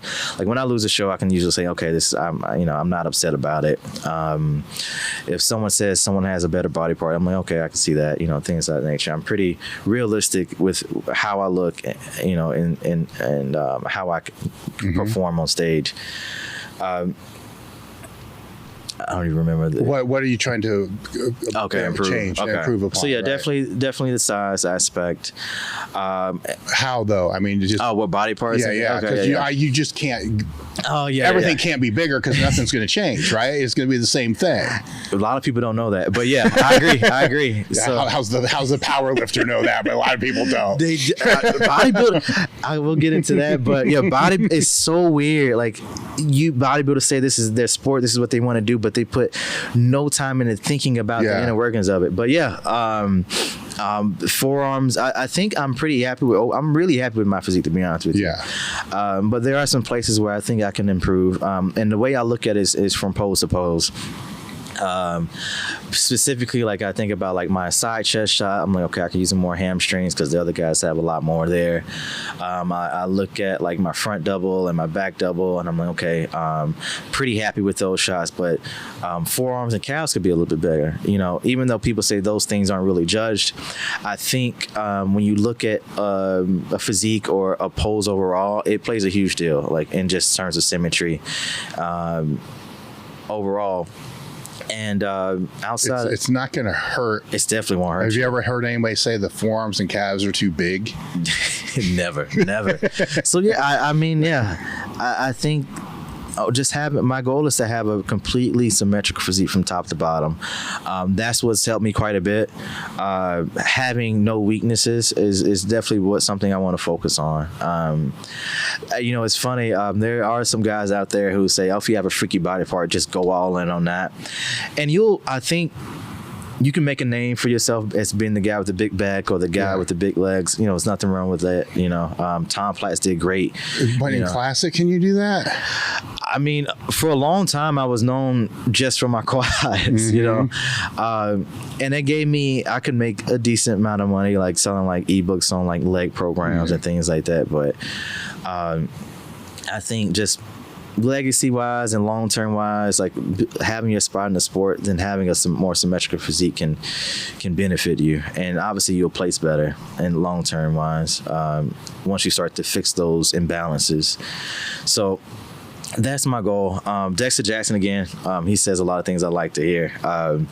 He would say that he doesn't have a standout body part because everything is in symmetry. Everything looks good. So that's my goal, to have every body part look good. And I think I'm very close. Like I said, I think if I can build up my forearms a bit more, my calves, my hamstrings, I'll be very happy with my physique on stage. Like some bodybuilders, they want to be the biggest, and that's not what I want. I like big guys, you know, like Marcus Rule, Ronnie Coleman, all of those guys. But I think for me, if I got to that, you know, I got too big, I would lose what makes my physique stand out, and that's like the pretty part of it, you know. Yeah. Well, that is definitely part of your brand. Yeah. You know, it plays into that. So I mean, if you turn into put 50 pounds of muscle on, that's not. I don't think it'll look as good. Yeah. It's not conducive to the brand. Definitely not. Yeah. That would be tough. So how has the training then changed? Actually, let's take a bathroom break, then we'll come back and talk about training. Okay. Then go through the changes that you had with Joe and then the changes that you've made over the years. Okay. All right, cool. Merck Health is a premium telehealth platform specializing in hormone optimization and preventative medicine. Are you looking to optimize your health in and out of the gym, improve recovery, sex drive, and quality of life? Have you tried speaking to your health professional about this and have gotten the cold shoulder, stereotyped, or just told as part of getting older? You just go to americhealth.com/table talk, and you can create your own lab, or you can take labs that we've had set up for them, which are based upon the same labs that I've been doing over the last 15 years. Or you can use their guided optimization. With this, they'll put you in touch with a patient care coordinator, which is actually pretty cool because you get to sit down and speak to somebody that can understand what you're looking for from hormone optimization and the preventative medicine standpoint. After that conversation, they'll determine which labs that you should and which tests you should have done, and then from there, get the labs done. They'll review those labs with you and put you in touch with one of their hormone optimization specialists that can determine which supplementation that you should use over the counter or prescription. americhealth.com/table talk. The discount code is table talk. All right, what I want to talk about is the training, but I don't want to go back before Joe, because I'm just going to assume your bodybuilding training was like everybody else's bodybuilding training. So bro splits is a good way to explain that. So when you hooked up with him, what were some of the changes originally that you made? Okay.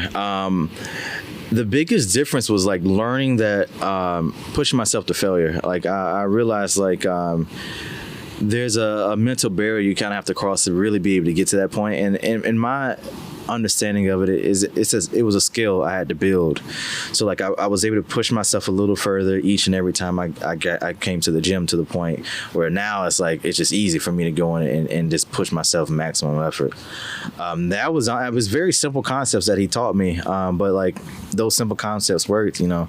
That pushed myself to failure. Well, hold off with that real quick, because I want to make sure we're talking the same thing. Okay. How do you define failure, like muscular failure, or just on any, not legs, but any other exercise? Okay. Basically, failure would be where I can't move the weight like anymore, but like I maintain form and everything like that. So the tempo and the form is controlled going into it, right? Right. Okay. Yeah. I think this is important to talk about, right? Because a lot of people will have what I would call bodybuilding tempo, right? So it's not like exploding through everything, right? Yeah. So controlled tempo, but then when it starts to get hard, they start to use more momentum. Yeah. Right? So instead of leaning into the failure, they push it away. Does that make sense? Yeah. If, let's say there's 3 effective reps in every set, just to throw a number out there. Yeah. You can hit those 3 by maintaining that constant tension or that tempo and get those 3 maybe at 6, 7, and 8. Okay. Or you can get to that 6, you start using more momentum and probably do 20. Yeah. Right. Yeah, so when you're talking failure, it's using controlled form and not using more momentum. Because if you use the momentum, then I would say that's past failure. I would say that's past failure. For sure. Okay, cool. We're on the same page.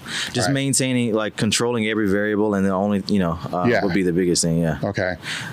And then the next thing we kind of taught me, the next thing I learned from him was just logging everything.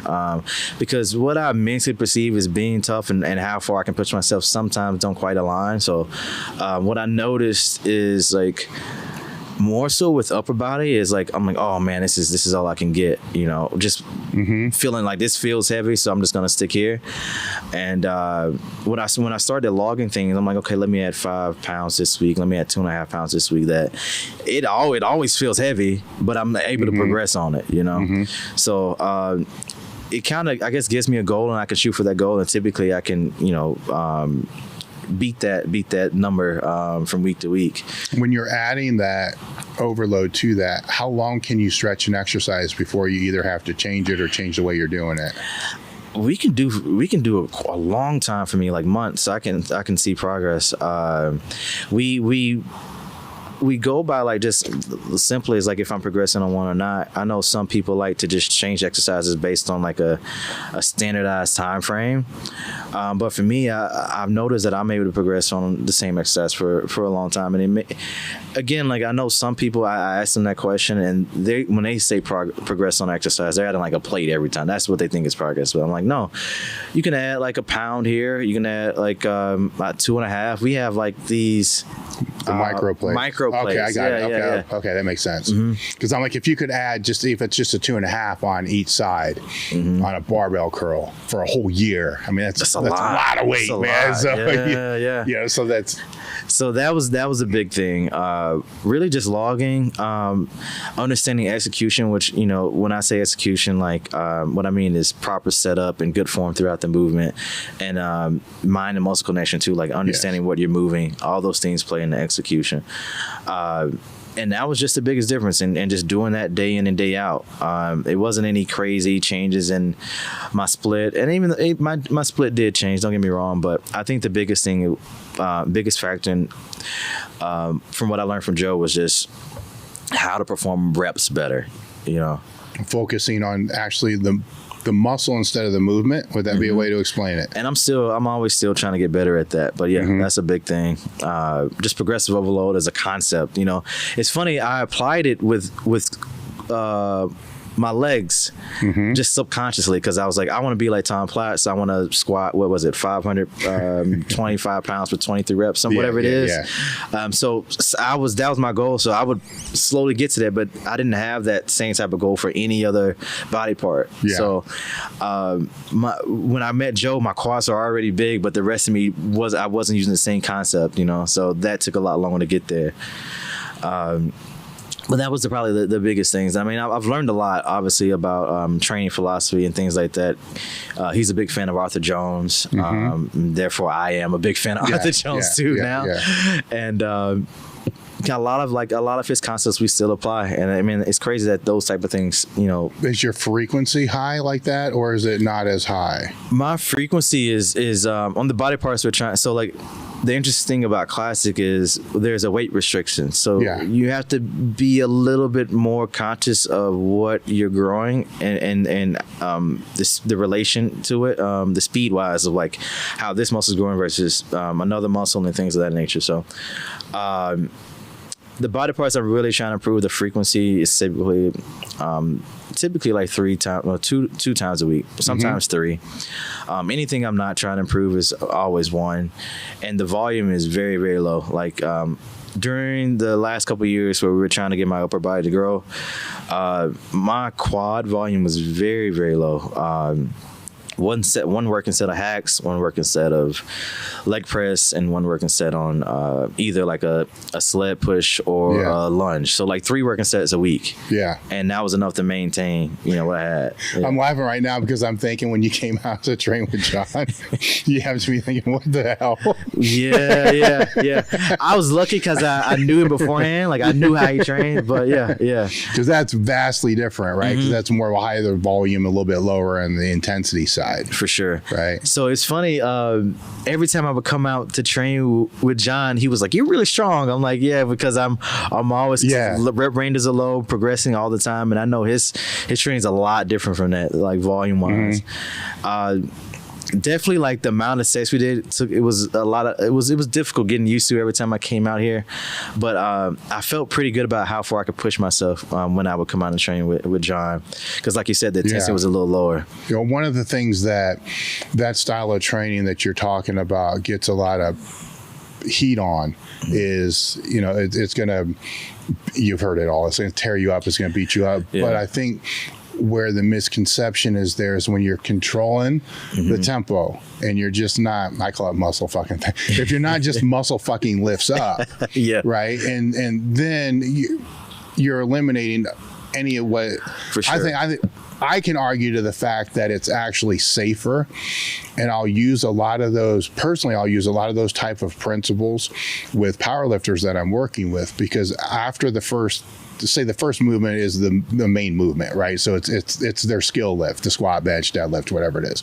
The second one is more a strength movement to build that main movement. Okay. Everything else after that's kind of just for muscle hypertrophy. Yeah. Where with them, they've already pulled from their recovery bank a lot on those first 2 things. Okay. So I'm like, why in the hell do you need to do, 6 sets of 10 on tricep pushdowns? Why not learn how to do 2? Like 1 set to figure out what weight to use.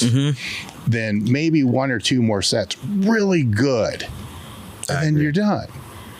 Yeah, I agree. I mean, it's been great. Like, I think again, I think you're right about like in terms of injury. I don't think just heavyweight within itself is causing like people to get injured 99% of the time. It's what happens is, when you add more weight, the risk can increase, but it's, in my experience, it's because you're not as focused, you're not controlling it like you need to, and it's not the weight, it's your lack of control of that weight that's causing your issues. So that's why we're really hard on keeping every set standardized from start to finish, no matter what the weight is. And I haven't been injured in the gym because of that. I think that's a huge thing, because I did some bodybuilding shows when I was in college, so I learned those training principles right back then. I used to use HIIT training, or whatever you want to call it, back then in the off season when I was powerlifting before I came to Westside. And the thing that I would see is that value is immense. like I grew better too. Yeah. I mean, there's a lot of things with that. And I've been joking for years because you would see just trends like, oh, okay, we're in this high volume trend. And then years later, it's like, okay, DC training or HIIT training or Dorian Yates training. It's like, when's this? It hasn't come back around yet. Yeah. You know, maybe you'll be the one to bring it back around. You know, it hasn't come back around yet, but I could never understand, you know, why people would dismiss it so hard, because it can be done in a fraction of the period of time. It's more effective. There's so many things that I found from it, from the get-go. And even on the strength side, where I was going with this is I think strength athletes can learn a lot from bodybuilders. This has always been something that blows my mind is they want to build muscle hypertrophy on their assistant exercises or in their off season, but they don't want to listen to the bodybuilders that do that for a all living. time. Yeah. The information is probably already there. Oh, it is. Yeah. You know, it's interesting. I think the issue though is two things. Like the lower volume training, you have to work hard. You have to be able to push yourself. And from the people, I didn't realize like people's perception of how hard they train is vastly skewed. Like I would tell a person when I would go do the camps and train people, I was like, okay, push yourself to failure. And then I see where they're about to wreck and I tell them not to, and then they would get 10 more. So I'm like, you're that far away from actually like from failure. That's a huge difference, you know. So yeah, I get why you're not seeing any progress from like 1 or 2 sets or like 1 to 3 sets in the gym per exercise. I definitely think that's a huge issue, and like that's a tough thing to teach, especially if you're doing like online coaching like me. Very tough. Yeah, very tough. Yeah, it is, because it's I call that effort, you know, because I do these small little training camps, and there's intensity, which I'm from the strength world. That's a percentage of 1 rep max. Then there's effort, which would be what we're talking about here. Okay. And there's such a disconnect unless you find a way to anchor it. You know, if I have them out here, then I make them do it, right? That's why I asked you, how do you define failure? So we're on the same page. You know, volume's the same thing. Some people will define volume as sets times reps. Others will be sets times reps times weight, whatever. As long as we both agree what it is, you can have a conversation. But when I can do that, and then I push them, I'm like, okay, this is failure. Or I I like Meadows push. I'm like ridiculous, right? I think you need that though. Yeah, I do. I think you do, because now you can anchor that and say, this here, these challenge sets, you don't do this often. But if that's an 11 and you should be training at an 8 or 9, were you? And normally like, no, man, I was training like at a 3. See the problem, right? Yeah. You know, so the conundrum is, how can you teach that to, and there may be ways that you can teach it online. You've been doing it for a while, you know, you've already figured some of it out, or you wouldn't be having the success that you're having, you know, with them. I think one, like if I can ever get someone to come out and actually train with me, that's the best way to do it. I didn't get why at first Joe wouldn't write me a program for like 3 years. I think I met him in 2016. The first program I got from him was 2 years, 2018. Yeah. So it took him a while. I had to come and train with him like once a month for like a year. And that was a long trip. I think that was like 7-8 hour drive for me to see him, like the drive down there. And again, all that was on my own dime. I would drive myself on the weekend, you know, when I had the Saturday, Sunday off, pay for the hotel, train with him, do 2 a days, and then drive back and go to work. And he did all that because, like, he's like, I knew if I wrote your program, I would probably actually be hurt by it, because the volume was so low and I couldn't push myself, that I wouldn't see the benefits that, you know, of like that high intensity training could provide, you know, because I wasn't doing it properly. So that's a big thing I've learned from him too. Well, the other thing too is if it's a program and it says 3 sets of 10, your goal's just to get the 10. And so now, are you really putting the intent in because you want to get 10? That's the thing too. When I write programs, like I'll talk to my clients and see how their training's going, and then they'll ask me. In my mind, sometimes I forget. Like in my mind, I'm like, okay, I want to have, reach failure within this rep range of 8 to 12 or 6 to 12 or whatever the rep range may be. But a lot of them, they just put a weight on and they hit 12 and then they stop. I was like, no, that's not how you want to go about this, I will say the difference is bodybuilders are a little less structured than powerlifters on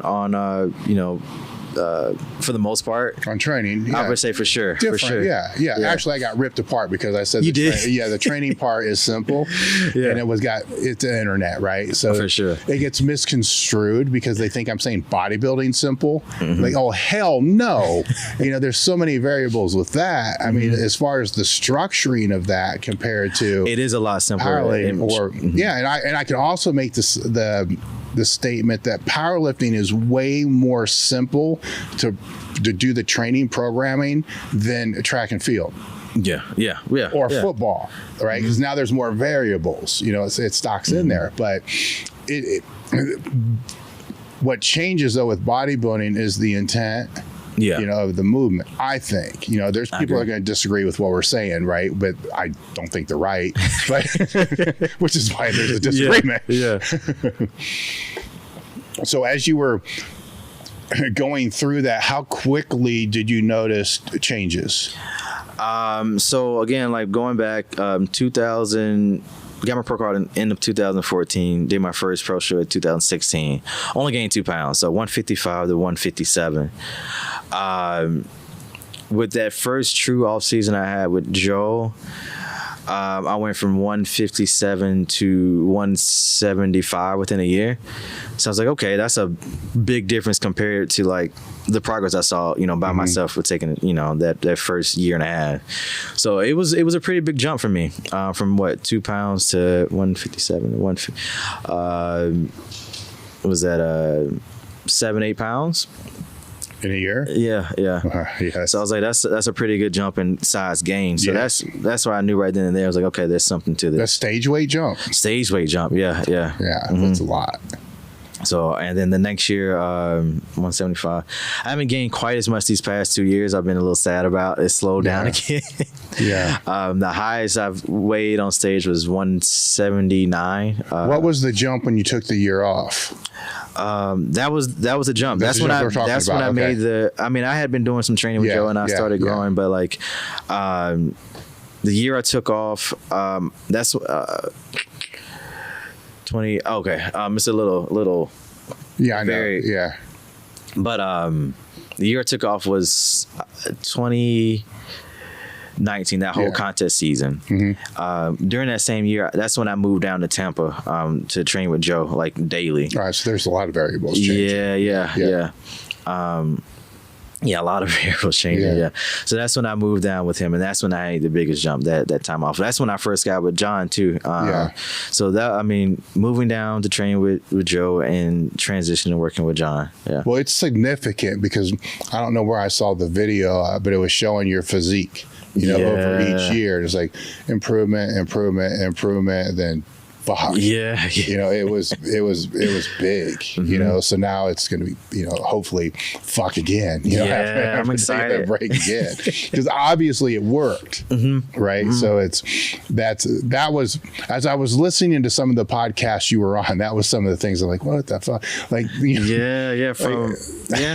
from ninth to second, it's a huge jump. And the physique difference is a huge difference, right? And some of the I don't want to get into it, but some of the questions like, do you think it made a difference? Like, what the fuck are you talking about? 100%, yeah, 100%. It's just, you can see, to me, it was a weird question because you see this, like, literally, you can see the placing difference, right? Yeah. It's anyhow, that's funny stuff. And then that immediately beat the Mr. the year before, Brian was Mr. Olympia. Yeah. The following year, well, actually, no, he wasn't, but he placed second. He won 2, placed second, and then the next year I placed second. So I was like, you leaped him. Yeah. I mean, to the point where like if I had this physique, 2 years earlier, I would have been a Miss Olympia. Yeah. I'm beating the guy who's at the top. So it was crazy jump. Jump. With posing being what you love about the sport the most, I'd be remiss to not bring that up, right? So with that.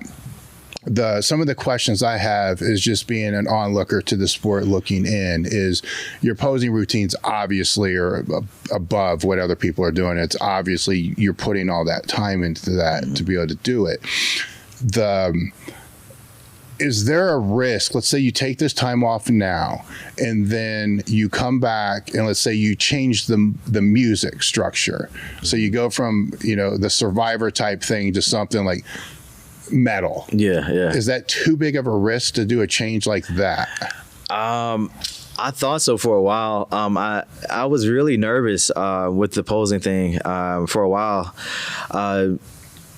People always ask me how I got so good at it, and obviously there's a bit of talent involved.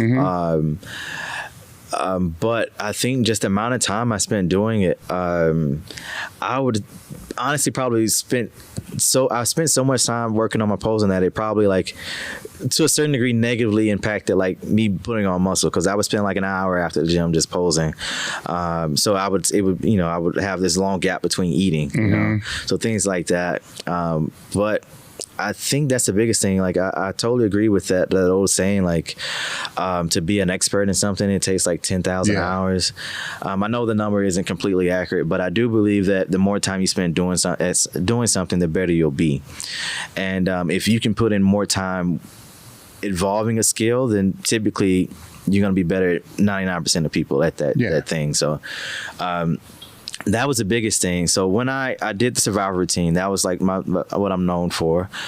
And then I didn't compete again for a year.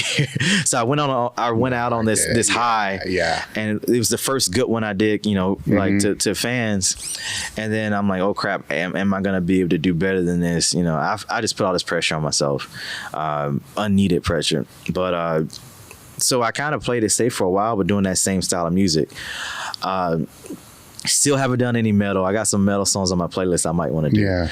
But I guess the question I'm asking is, are you typecasted?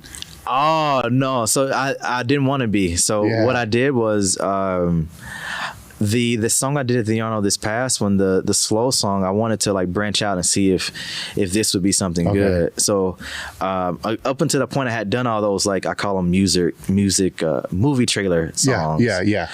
And this was the first time I did something really slow. The Blinding Lights is really slow, and I was a little nervous that I might bore the crowd, because I'm the movie trailer music is very exciting, very what's the word, impactful, the way the music is. But this song is pretty much all slow, all kind of graceful stuff. And it was my belief, because in the past, the first show I did as a pro, I did a slow song and I didn't get a whole bunch of love for it. And then Darren Charles comes out next and play some DMX, and the crowd goes insane. So I was like, okay, slower music isn't popular. I need to pick something a little bit different. So I went believing that for years until this 2022, and I decided to break out of that bubble, and it did very, very well. I was actually surprised how much people like that song. In classic, is the posing routine judged? No. So it's just like bodybuilding. It's just It's I mean, there's a lot of argument that people think it should be judged, and I can see why people say that. But I feel like it would be very difficult to judge. And how do you factor that into the actual criteria? I think that would cause a lot of issues too. I think for you personally, it really doesn't matter, because it's part of your brand. Yeah. Right. That is a big piece of your marketing. So the other question I had about that was, do you focus on the transitions? Yeah, that's what the biggest thing for me was. When people talk about my posing, is how I get from one pose to the next is the key. And finding out very interesting ways of doing that. Over the years, I've kind of made a kind of my own philosophy on posing, I guess, if you would say. The song I did recently kind of made me rethink about it. But typically, I would say when people are making a routine, you want something with a lot of that has some changes in tempo throughout the song to keep people interested. You want to do poses like from all different like planes, so standing, back poses, kneeling poses, lunging poses. You know, you don't want to be in one spot too long. You don't want to hit the same pose too much. You want to keep as much variety in the routine as possible to keep people interested. Yeah. And that's always kind of been my philosophy, and that's why you'll see me doing so many different types of movements throughout. And another key thing I would say is if you pick a song with words, I try to it's all connected. So when I choose a song, my posing reflects like the emotions and the words in that song. So if it's a slower song, you know, it'll be more graceful typically. If he says I'm going up, I'll do like a pose that kind of mimics something like that. If it says I'm going down or like or I'm dying or anything like sad or like I'll go low. So a lot of it like mimics the song. So it's like an interpretive dance in some aspects. Yeah. So how's the music hit you? Just like driving to the gym, you're like that. Yeah, I get like super like when I know it's a good song, I feel it. I get like emotional, like a feeling from it. And I think that like if you with anything in life, if people can see other people's emotions, and if people can see that I like the song and I'm really into the song, then it's more likely that they'll be more into the song. If you see a person enjoying something, like really enjoying something, then you just start to enjoy it because they're enjoying it. It's like contagious. It almost seems to me like it would be one of those things that if you sat down, so I need to pick out a music, and then you start going through all your stuff, you're going to go insane. Where it seems like one of those things that it's better to just, it will come to you. Yeah. You'll be listening to something, and then in your head, you start running poses. Exactly. Is that kind of how it works? It really is, yeah. It's really cool. And like I said, like the point of like doing stuff over and over and over again is like when I first got into posing, it would take me a lot longer to make a routine. I would physically have to like be in like a posing room. I have to have the music playing. I have to go through it dozens of times to figure it out. And then once I started doing posing coaching, I did that for like 2-3 years, like full time. That's all, like because my like coaching clients things wasn't really picking up yet. Yeah. So I got to practice every day, like hours a day, every single day, making other people's routines. And what I found was after like a couple months of doing that, I could come up with a routine in minutes just by like visualizing myself in my head. Like that became really cool. Like I could like, I got all these new skills from like doing it so much. I could remember routines a lot faster, a lot quicker. I could come up with routines a lot faster, a lot quicker. And I was just better at like just doing it, you know? So that's typically kind of how it worked for me. And yeah. You've been on stage a lot, and you've won a lot. You've done a lot of different posing routines a lot. And this is kind of one of these questions I ask in a lot of the podcasts, is because as we go through these strength sports and bodybuilding, I'm sure you've had people saying like this, what are you doing this shit for?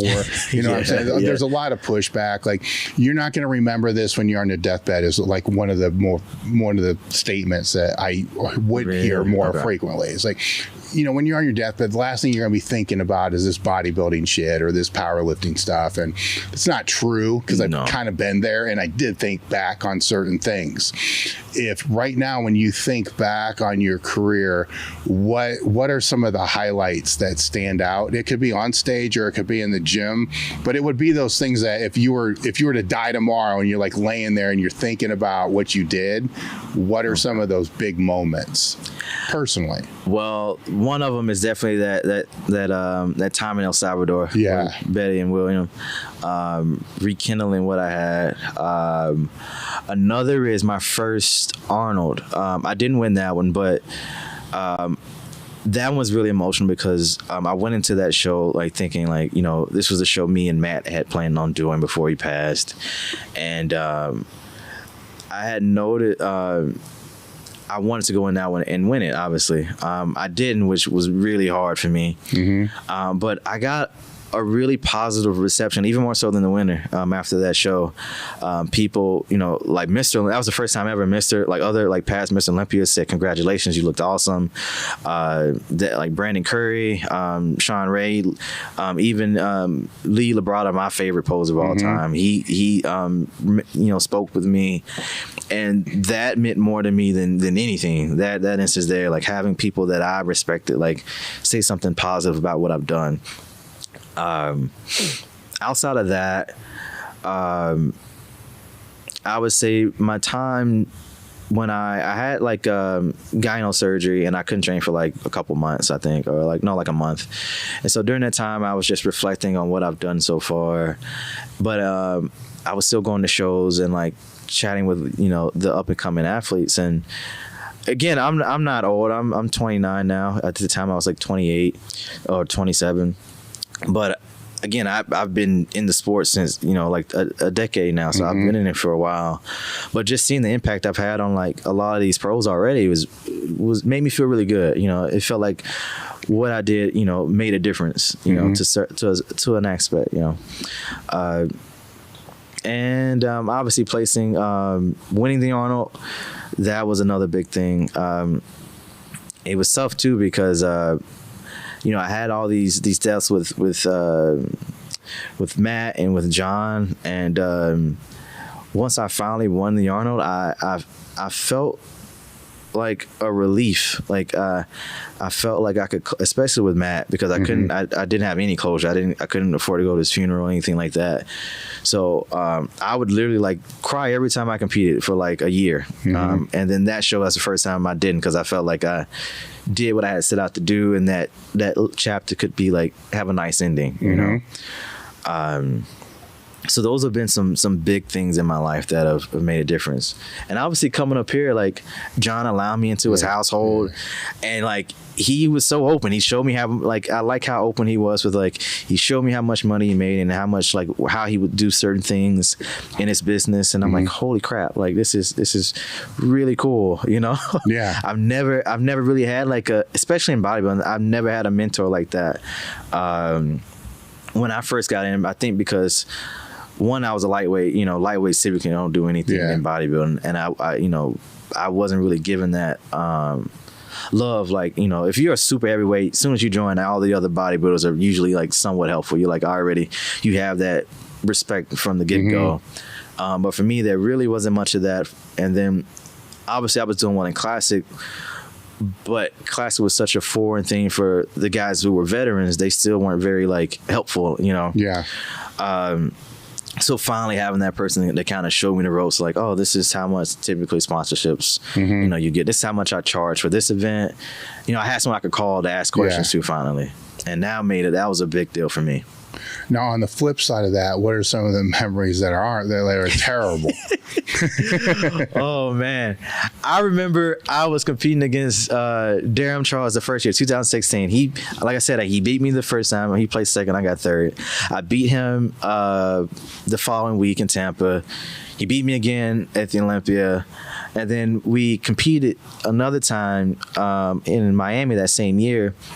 And he won that show too. And I got really frustrated because I was like, I beat this guy one time. Like, how am I losing to him again? Like, like what's going on?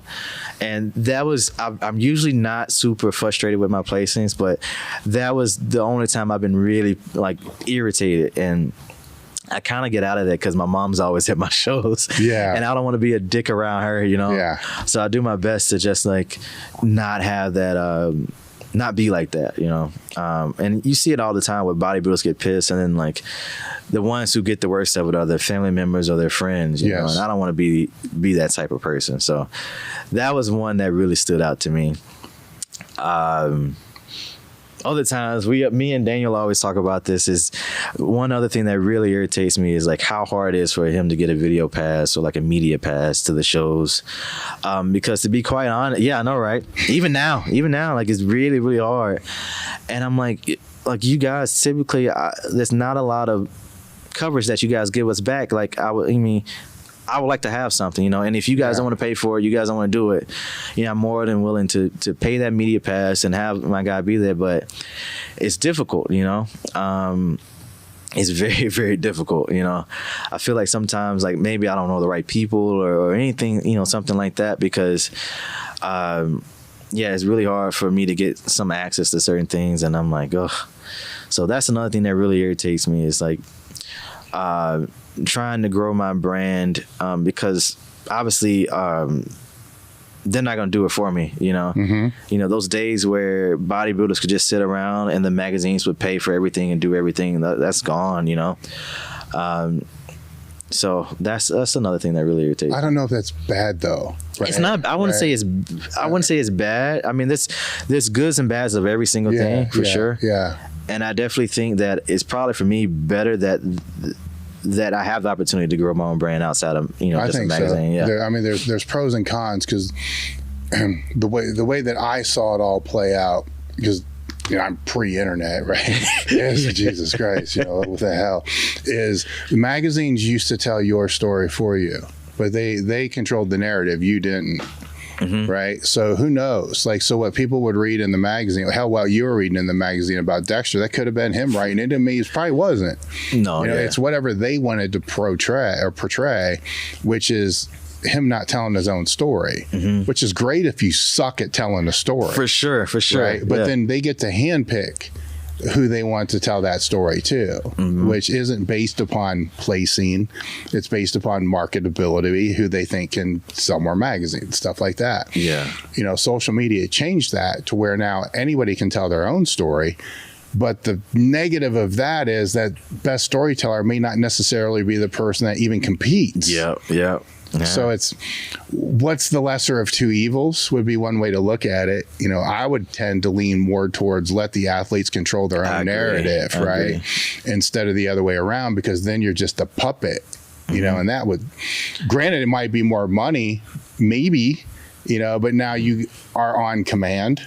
Yeah, not in control, and like if that sponsor wants to leave you, then you're fucked. Yeah, that's what happened to me. One of my sponsors, like, to be completely honest, like, I wasn't delivering what I needed to.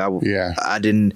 That was the issue I had too. Like, it was such a learning curve, because I wasn't really big on internet. I didn't record myself or do any of that, and having to try to figure all that out was really difficult for me. So fast forward, I wasn't performing like properly, and they cut my contract down, the money I was getting, and that hit me hard. I was like, oh crap, I need more money now. No, out of curiosity, when were you signed? That was when I was at Matt Porter, MPA. Yeah. But was it like right before the Olympia, or right before, like, when was the date that you signed on? Like my first the first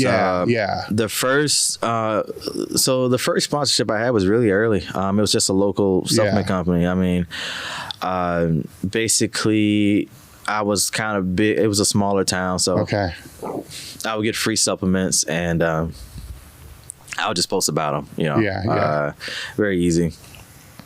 With that, he would just pay for my shows and give me free subs once a month. The first real like big one I had was, it was weird. Like, the next one I had was the supplement company made a deal. No, not the supplement company. The supplement store. Made a deal with a nationwide brand for me, but it started to conflict, because the guy started to get pissed. Like, hey, you're making all this money on internet sales with this guy, and, you know, and taking away from my business in store. And I'm like, I don't know, man. Like, you set this up for me. I don't know what you guys want me to do. So that didn't last too long, and then I wasn't sponsored by either one, because it was the other company ran out of business, and it wasn't going well with the local company. But I got my pro card, still no sponsorship. You know, that's, like we said, people think they're gonna get all the money when they get the pro card. It doesn't happen. I didn't get my first sponsorship until after I won my first pro show. That's the first paid one I got. $2,000 a month, which I think was very good. I think Matt was being a little nice, because he knew I was didn't have a lot of money. He was also my coach. So so $2,000 a month, just promoting online for him. Yeah.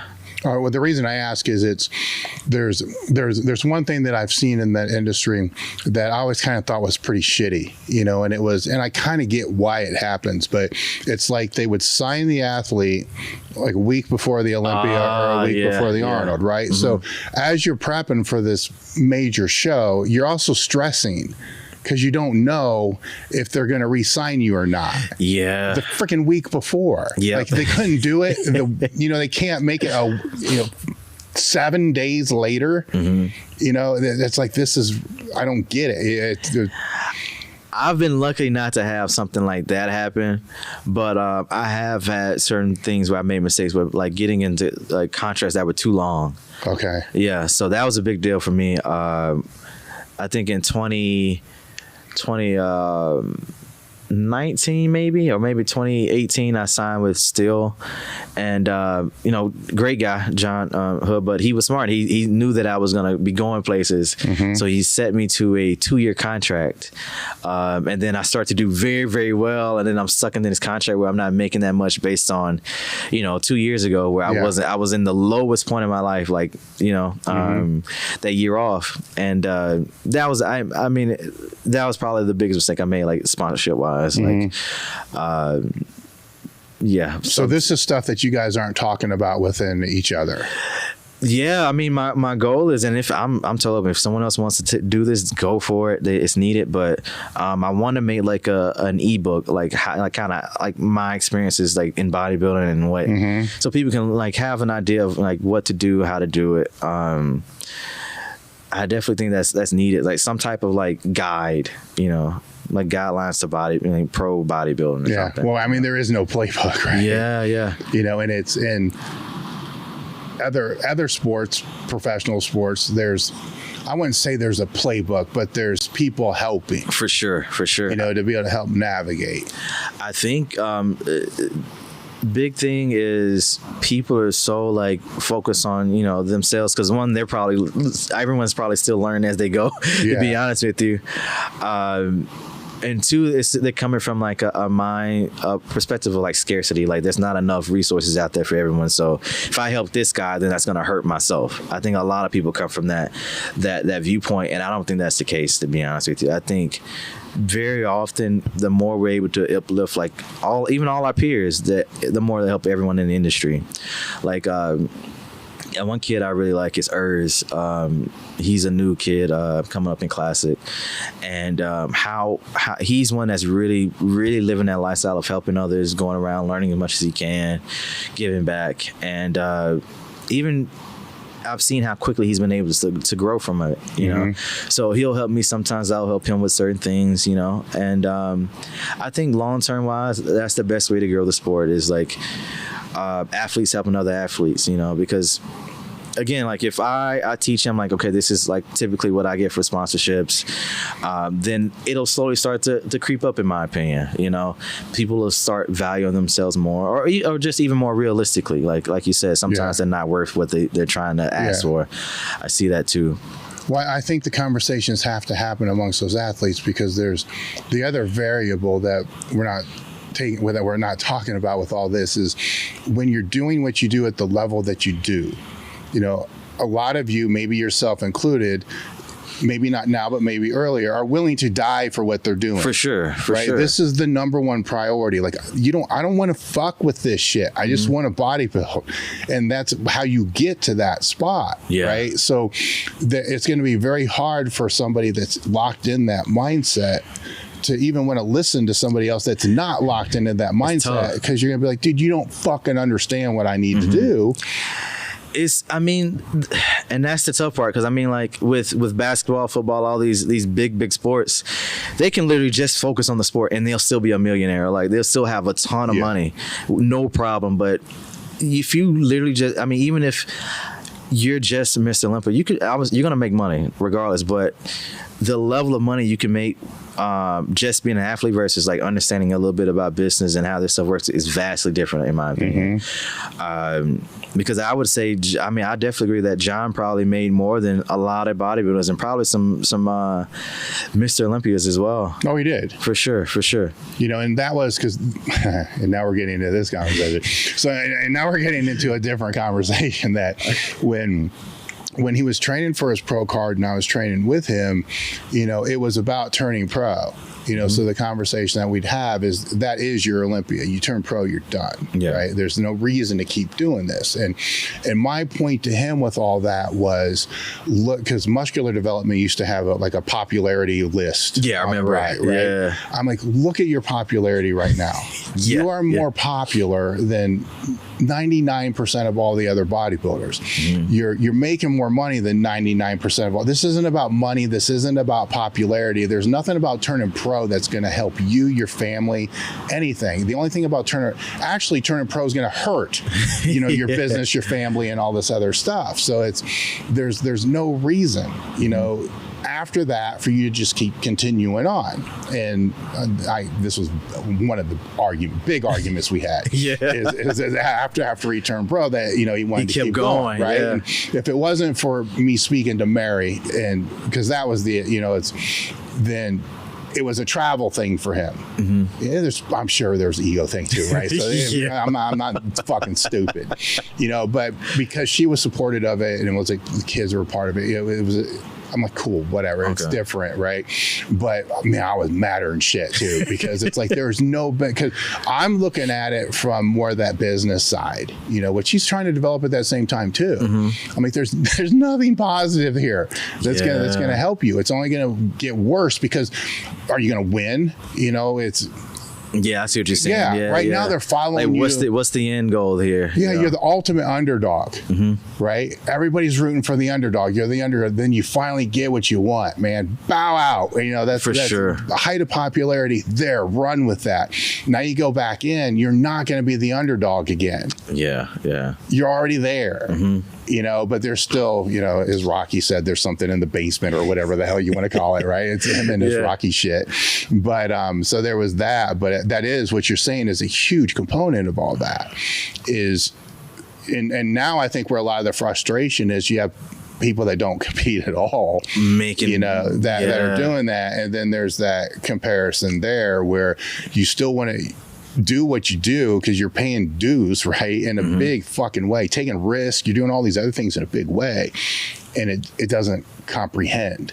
Yeah, I agree. I mean, it's crazy. You look at the Arnold. Some of the guests don't even really compete. They don't. I mean, there's this one guy. I think he's on one show just because he goes and competes in different things for fun. You know, but he's the featured guest over like I think maybe they're bringing one Mr. Olympia. Yeah, they didn't even invite me. You know, I've won the Arnold Classic twice. You know, so like you said, it can hurt in some aspects too. It can, and perspective matters. You know, where I can see that two different ways. You know, I can see it as like this bullshit. Then I can see it as, well, if the guy's bringing a lot of people that otherwise wouldn't come, he just exposed everybody else here to an audience they otherwise would not have had. And maybe some of those people in that audience are going to say, I like you more than him.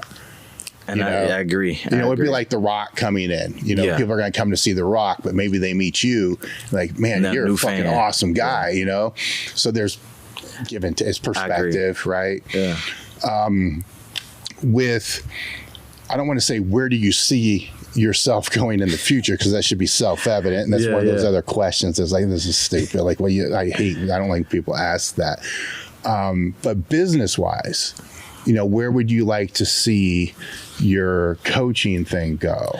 It's interesting. Like, I've been, again, it's tough, like, because I want to like focus on bodybuilding, but then also I have to focus on, okay, what am I going to do when I'm done competing? Because one thing that I see quite a bit is bodybuilders won't start a business until after they're done, and then a lot of times they struggle a lot more because people are very quickly to forget like what you've done. It's not what you've done, it's what you're doing right now. I see it all the time. So right now I'm really beginning to listen to a lot of like books about like entrepreneurs, and there's one podcast called Founders where he reads books. It's the coolest one I've ever and so I really took a second to think about this question, and what I would love it to be is like I would like my coaching company to be a place where they can come and get everything, like from start to finish. Everything's like we have everything they need. I guess like the Amazon or something of a coaching company. Typically right now, especially in the States, you have a coach and that's the only person. They write you a meal plan and that's it. And that's like their business model. But I would love that. I mean, I'm growing my team. There's 5 coaches on board right now. What I'm also building is a community group where people can ask, additional questions. We have forums, we have videos to educate our community. Because, a lot of coaches are scared to tell their clients anything about how they coach. One, because they're probably winging it, or 2, they're scared they're going to leave. But I think if I can educate my clients a little bit more, then they can execute the plan better, and they have a better understanding of why I'm doing it, and they can buy in better. Because a lot of why people do coaching is why people buy coaching is for accountability. That's they can't accountability themselves, and 2. Even if they understand all the processes, when you get into it, you start to make bad decisions sometimes. So I want to educate them in all aspects of like training, nutrition, posing, PEDs, all of it. So we're building up the content for that now. I'm working on partnerships. I just signed up a deal with Tate Medical Center. So they give a discount on our blood work, and they'll also read it for a discount. So obviously, all the coaches can read it, but I would much rather have a doctor also be able to weigh in on everything. So literally anything they can need, anything they can ask for retaining the bodybuilding, they can get it from us. So that's my ultimate goal. Yeah. How much of that is set up now? Right now, we've built up the app. My coaches are pretty smart, but I want their level of education to be higher. I've been watching the type of content they've been releasing, because as far as this deal, like I give them clients, they get a percentage, but they also need to provide content.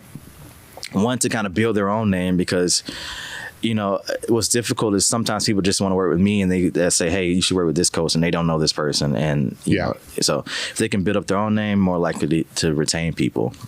So they're pretty smart, but I want to have them to be like, that's the standard. Like, if I want people to think like, oh, that's the guy, that guy's a coach for Iron, he knows what he's doing.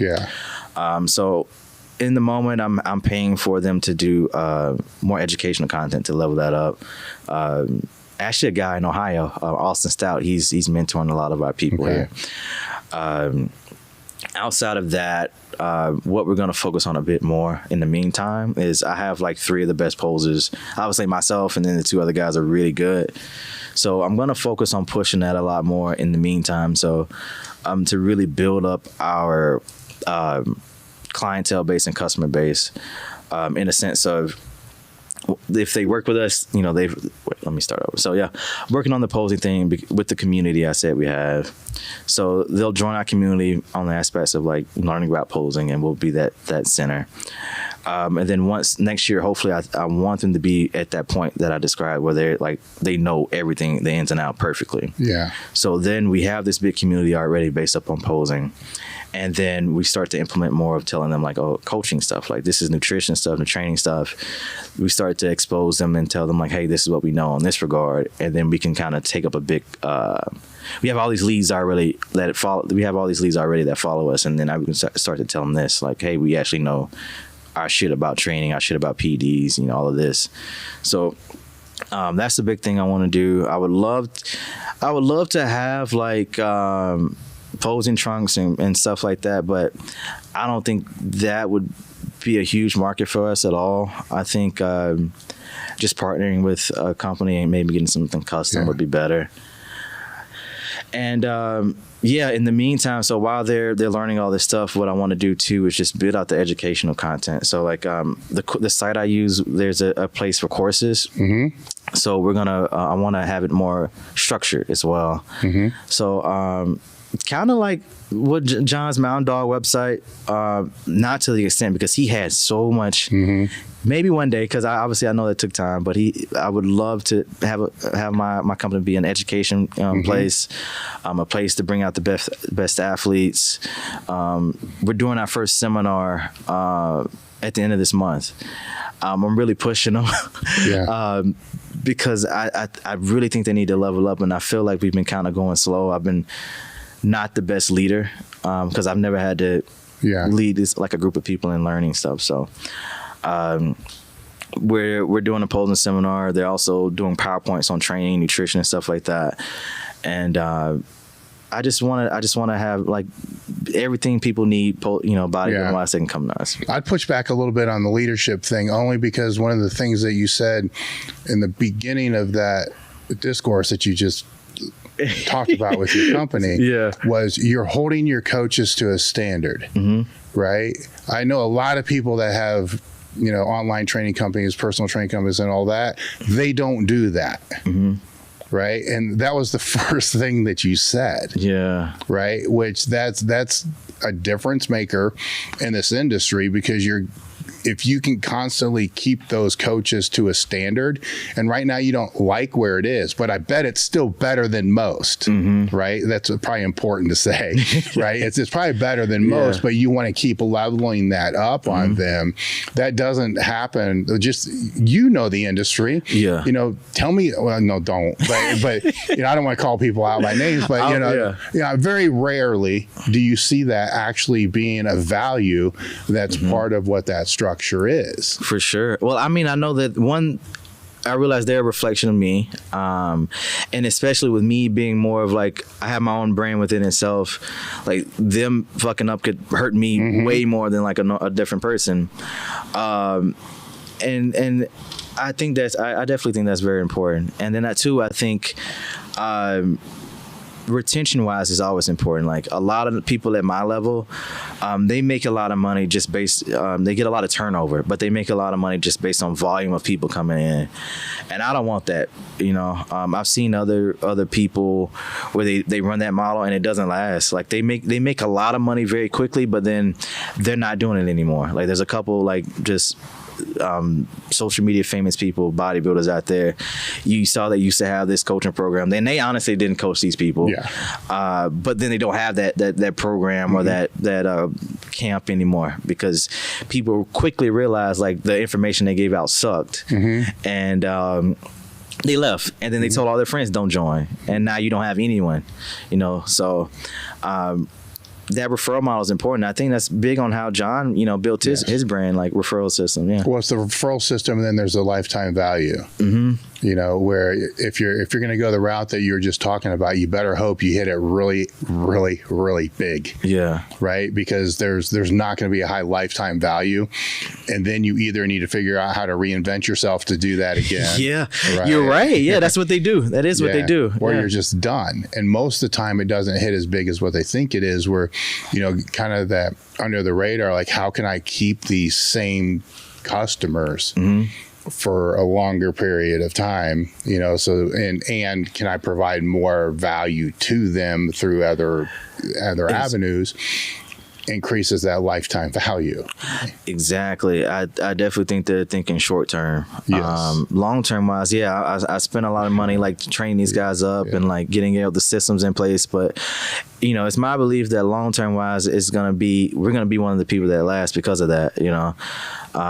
Having those principles in place where we're always trying to level up, that's gonna help us live, be in the sport a lot longer and have our place. And just living, for a standard, actually caring about the customer, like you said, providing value.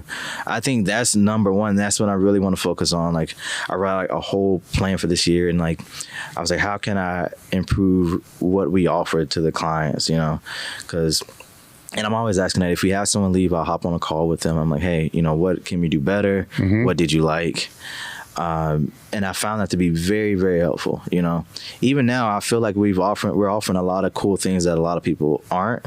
Like we have the community where people can get together and ask questions. Because in bodybuilding, everyone feels like a lot of times people feel alone. Like at least, especially with me, where I was doing, like I didn't go out at all. I was work, gym, home, sleep, all that. So and what I noticed with my own clients is before I had the system is they would just naturally start talking to each other. Even when I was with John, I would just naturally start to talking to John's clients or Matt's clients. And now we have this place to foster that. So it's even easier for them to get in contact and find support. Because, I want to help my clients. I want to support them, but I'm only one person and I can't like constantly be there for all of them. But if I teach my clients how to be resilient and then they can help each other and we can all help grow and stay on track and build, and I think that's awesome. I think that's needed. And so, that's goes back to like, providing value. How can I better do that? Yeah, a longer term strategy and longer term vision for what you're doing, and just in all these strength industries entirely. Personally, I'm biased because that's what I did. That's what I do, right? So there's definitely bias, but I see it as a better strategy because if we're going to be completely transparent, honest, most people that are in the industry, in the space, doing what you're talking about doing, the only concern they have is to be able to make enough money to buy the drugs and pay for the food that they have. Yeah. That's it. Outside of that, they don't need any more money. And unfortunately, they'll do whatever they have to do with shitty products or just ripping people off to be able to do that. Because all they care about is that. They're not caring about this longer term strategy for that, which actually it sucks for the industry. But if you can rise above that, they're the best people to compete against because they don't give a fuck. All they care is, can I make enough money to pay for growth for the next year or whatever it's going to be? And that's the truth. I mean, right. I mean, people won't say it, but I will because I don't give a shit. I think I agree. Yeah. I never thought about it, but I definitely, and obviously it's probably why they are where they are in the sport, why they're doing so well. But long term wise, like when the sport's done and they're broke and they have nothing to show for it, and then they don't have the knowledge that, like, typically, if you're good, you can compete and then you start to show other people how to compete. But if you didn't learn shit, didn't that your entire like career, then you can't really do that, So it's like you said, it's everything. Everything is good. There's good and bad to everything, Yeah. Where if you look at it, right? So you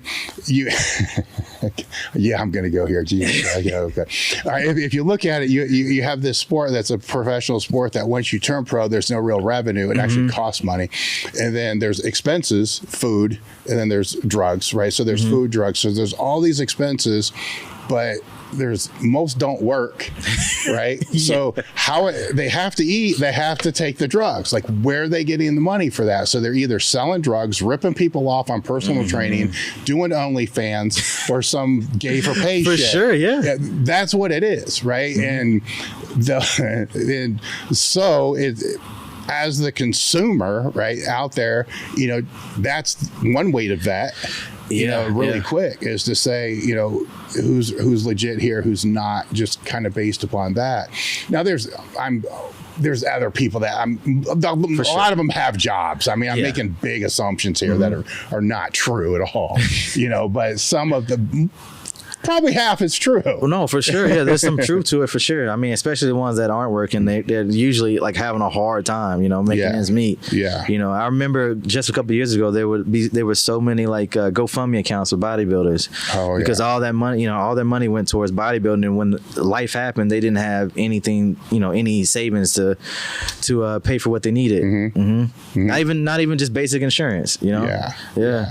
I know we're going to do a podcast for you after we're done here, but were there any topics that you wanted to talk about that I didn't bring up here? Posing. I would say like we could talk a bit more about a mindset. Like please. Like throughout my years, I said a little bit about this earlier, but what I didn't say is like my personal belief is like, after seeing all the people I've coached, after seeing all the people I've competed with throughout the years, I've been competing almost a decade now, is that I have definitely good genetics, don't get me wrong, but there's a dozen people that I've seen throughout my life that could be doing better than me, like from a pure like terms of like physique wise, like how easy they put on muscle, their structure, things like that. The biggest issue they have is mindset, where they can't stick to a plan. They want to compete so often that they can't improve. There's always some weird thing that they can't get out of stop themselves from doing. I'll let you continue, but I'm going to push back real quick on the genetics. You have the genetics as far as shape, symmetry, and all that other stuff, but you're not putting on 20 pounds of muscle every year. You know, so your ability to put on muscle, I wouldn't say is the greatest genetics in the world, right? Genetics are a tricky thing. It is. With genetics, when I say that, I'm thinking of a couple, in terms of bodybuilding, ability to put on muscle, shape of your muscles, structure of your bones, like how wide your clavicles are and all that good stuff. I would say too, like, how easily can you get in shape? Like, because the more difficult it is, the harder it is mentally. Genetics in terms of in terms of how well you respond to drugs. That's a big thing as well. No one talks about that. I remember I thought I was going to put on one of those guys, put on 20 pounds in a year, and I was not. So a little disappointed there, but I think all those things kind of factor in. And some people will add in even to the point of like, your mind, like your mentality is a little bit genetic. Like, some people are just born just with more grit. I think that's something you can build for sure. But that's something that some people just have to work on a lot harder. But well, so stay on the mindset. I pulled you off track. But I definitely believe in terms of like a couple of those factors, there are people that could have been doing better than me. But mentally, especially like when they're in the deeper prep, that's the big thing. Like, can they stick to a plan? Do they get in their own head? Do they let outside factors affect them more than they should, like pressure and things like that? I think that's happened quite a bit, and that's where a lot of times and even to the point of where, like you said earlier, they continue to do the same things and they're not seeing results from it, and they don't want to change the way they train. They don't want to make any changes to anything I don't know what the reason is or why they do this, but I think that those are a few reasons why some people just don't make it to the top. Not from a physical, like they couldn't put on enough muscle, they didn't have a good structure, but it's some of those factors outside of the gym that really play a part too. What do you do to keep your mindset sharp? I think your mind is like any other muscle. Like, you have to train it. You have to, especially the harder things are for you. That means you just have to spend more time like listening to positive things, podcasts, motivational videos, books, even like maybe journaling. I have my clients do that. I ask them, when they check in, what's one good thing that happened to you this week? Because some people, they get really, really negative, and that can really, really make it hard for them. So, especially bodybuilding, like I get bodybuilding stuff, I get any strength sport and stuff, but realistically, it's a privilege to be able to do that. Like, if you really think about it, there's people who can't do what you're doing, for whatever reason. So that's one of the biggest things I would say is, like, if it's hard for you, that means you have to like fill up that space in your mind with something positive, because if it's not filled up with something positive, then it'll be filled up by negativity, Well, it's going back to this, you had this time here where a triple blast all at one time, right? And what you said earlier was having more of a stoic mindset, knowing what you control, what you can't control, being able to navigate that, where it's one thing to say that, it's another thing to actually be in the situation to navigate and do that. When you're in that situation where you have to navigate and do that, are there any things that you do or tell yourself to be able to step back from the situation? I'm very much, I think about the next thing I need to get done. Like, I think it's, Will Smith says, like, you don't think about building a wall, you think about how perfectly can I lay a brick. So, like, when you're in a bad space, you don't want to think about all the things you need to do at once to get out of that bad space. You think about just that next thing you need to get done on that journey, and eventually you'll get there. So that's how I've always kind of viewed things. I mean, it's good and bad. Like, I'm not typically a big picture guy. I'm a person that gets a task done and gets the next task done, you know, in that sense. And that helps me in a lot of different things. It's got to help you deep in a diet where you just have to think to the next meal. Yeah.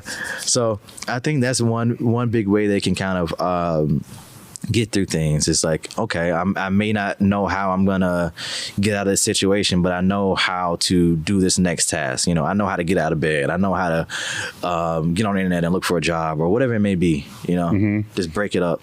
You're in a situation now where a decade in the sport, you know, and you came in with Classic, right? Yeah. So you've navigated that space for a decade. Now, let's say a 20-year-old or 21-year-old comes in and ends up turning pro immediately, and then you're out to dinner with him and he asks, you know, what advice do you have for me?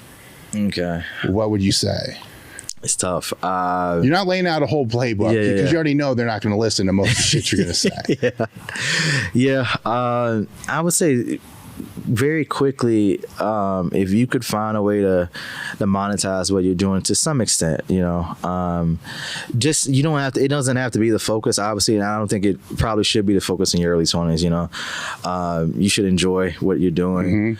But just having a thought like, okay, like what's the plan here? Like, how am I gonna, you know, make money from this and not rely solely on sponsorships? Because that was a mistake I made, because, you know, like you said, you're worried, like at the end of your contract, are they going to keep me, or, you know, something like that. And if they don't, then you're in a lot of trouble.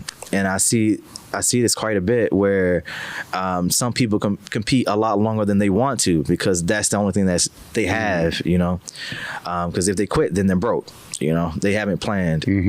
So I think you need to plan at some point, because you never know how long you'll be in the spotlight or how, you know, long you'll be great, especially in the early years of Classic. I saw that very quickly, where the guys who were at the first Olympia aren't there anymore. You know, I think maybe from guys that competed at this past Olympia versus the second, me and Breon were the only two that were still competing. So it's crazy how quickly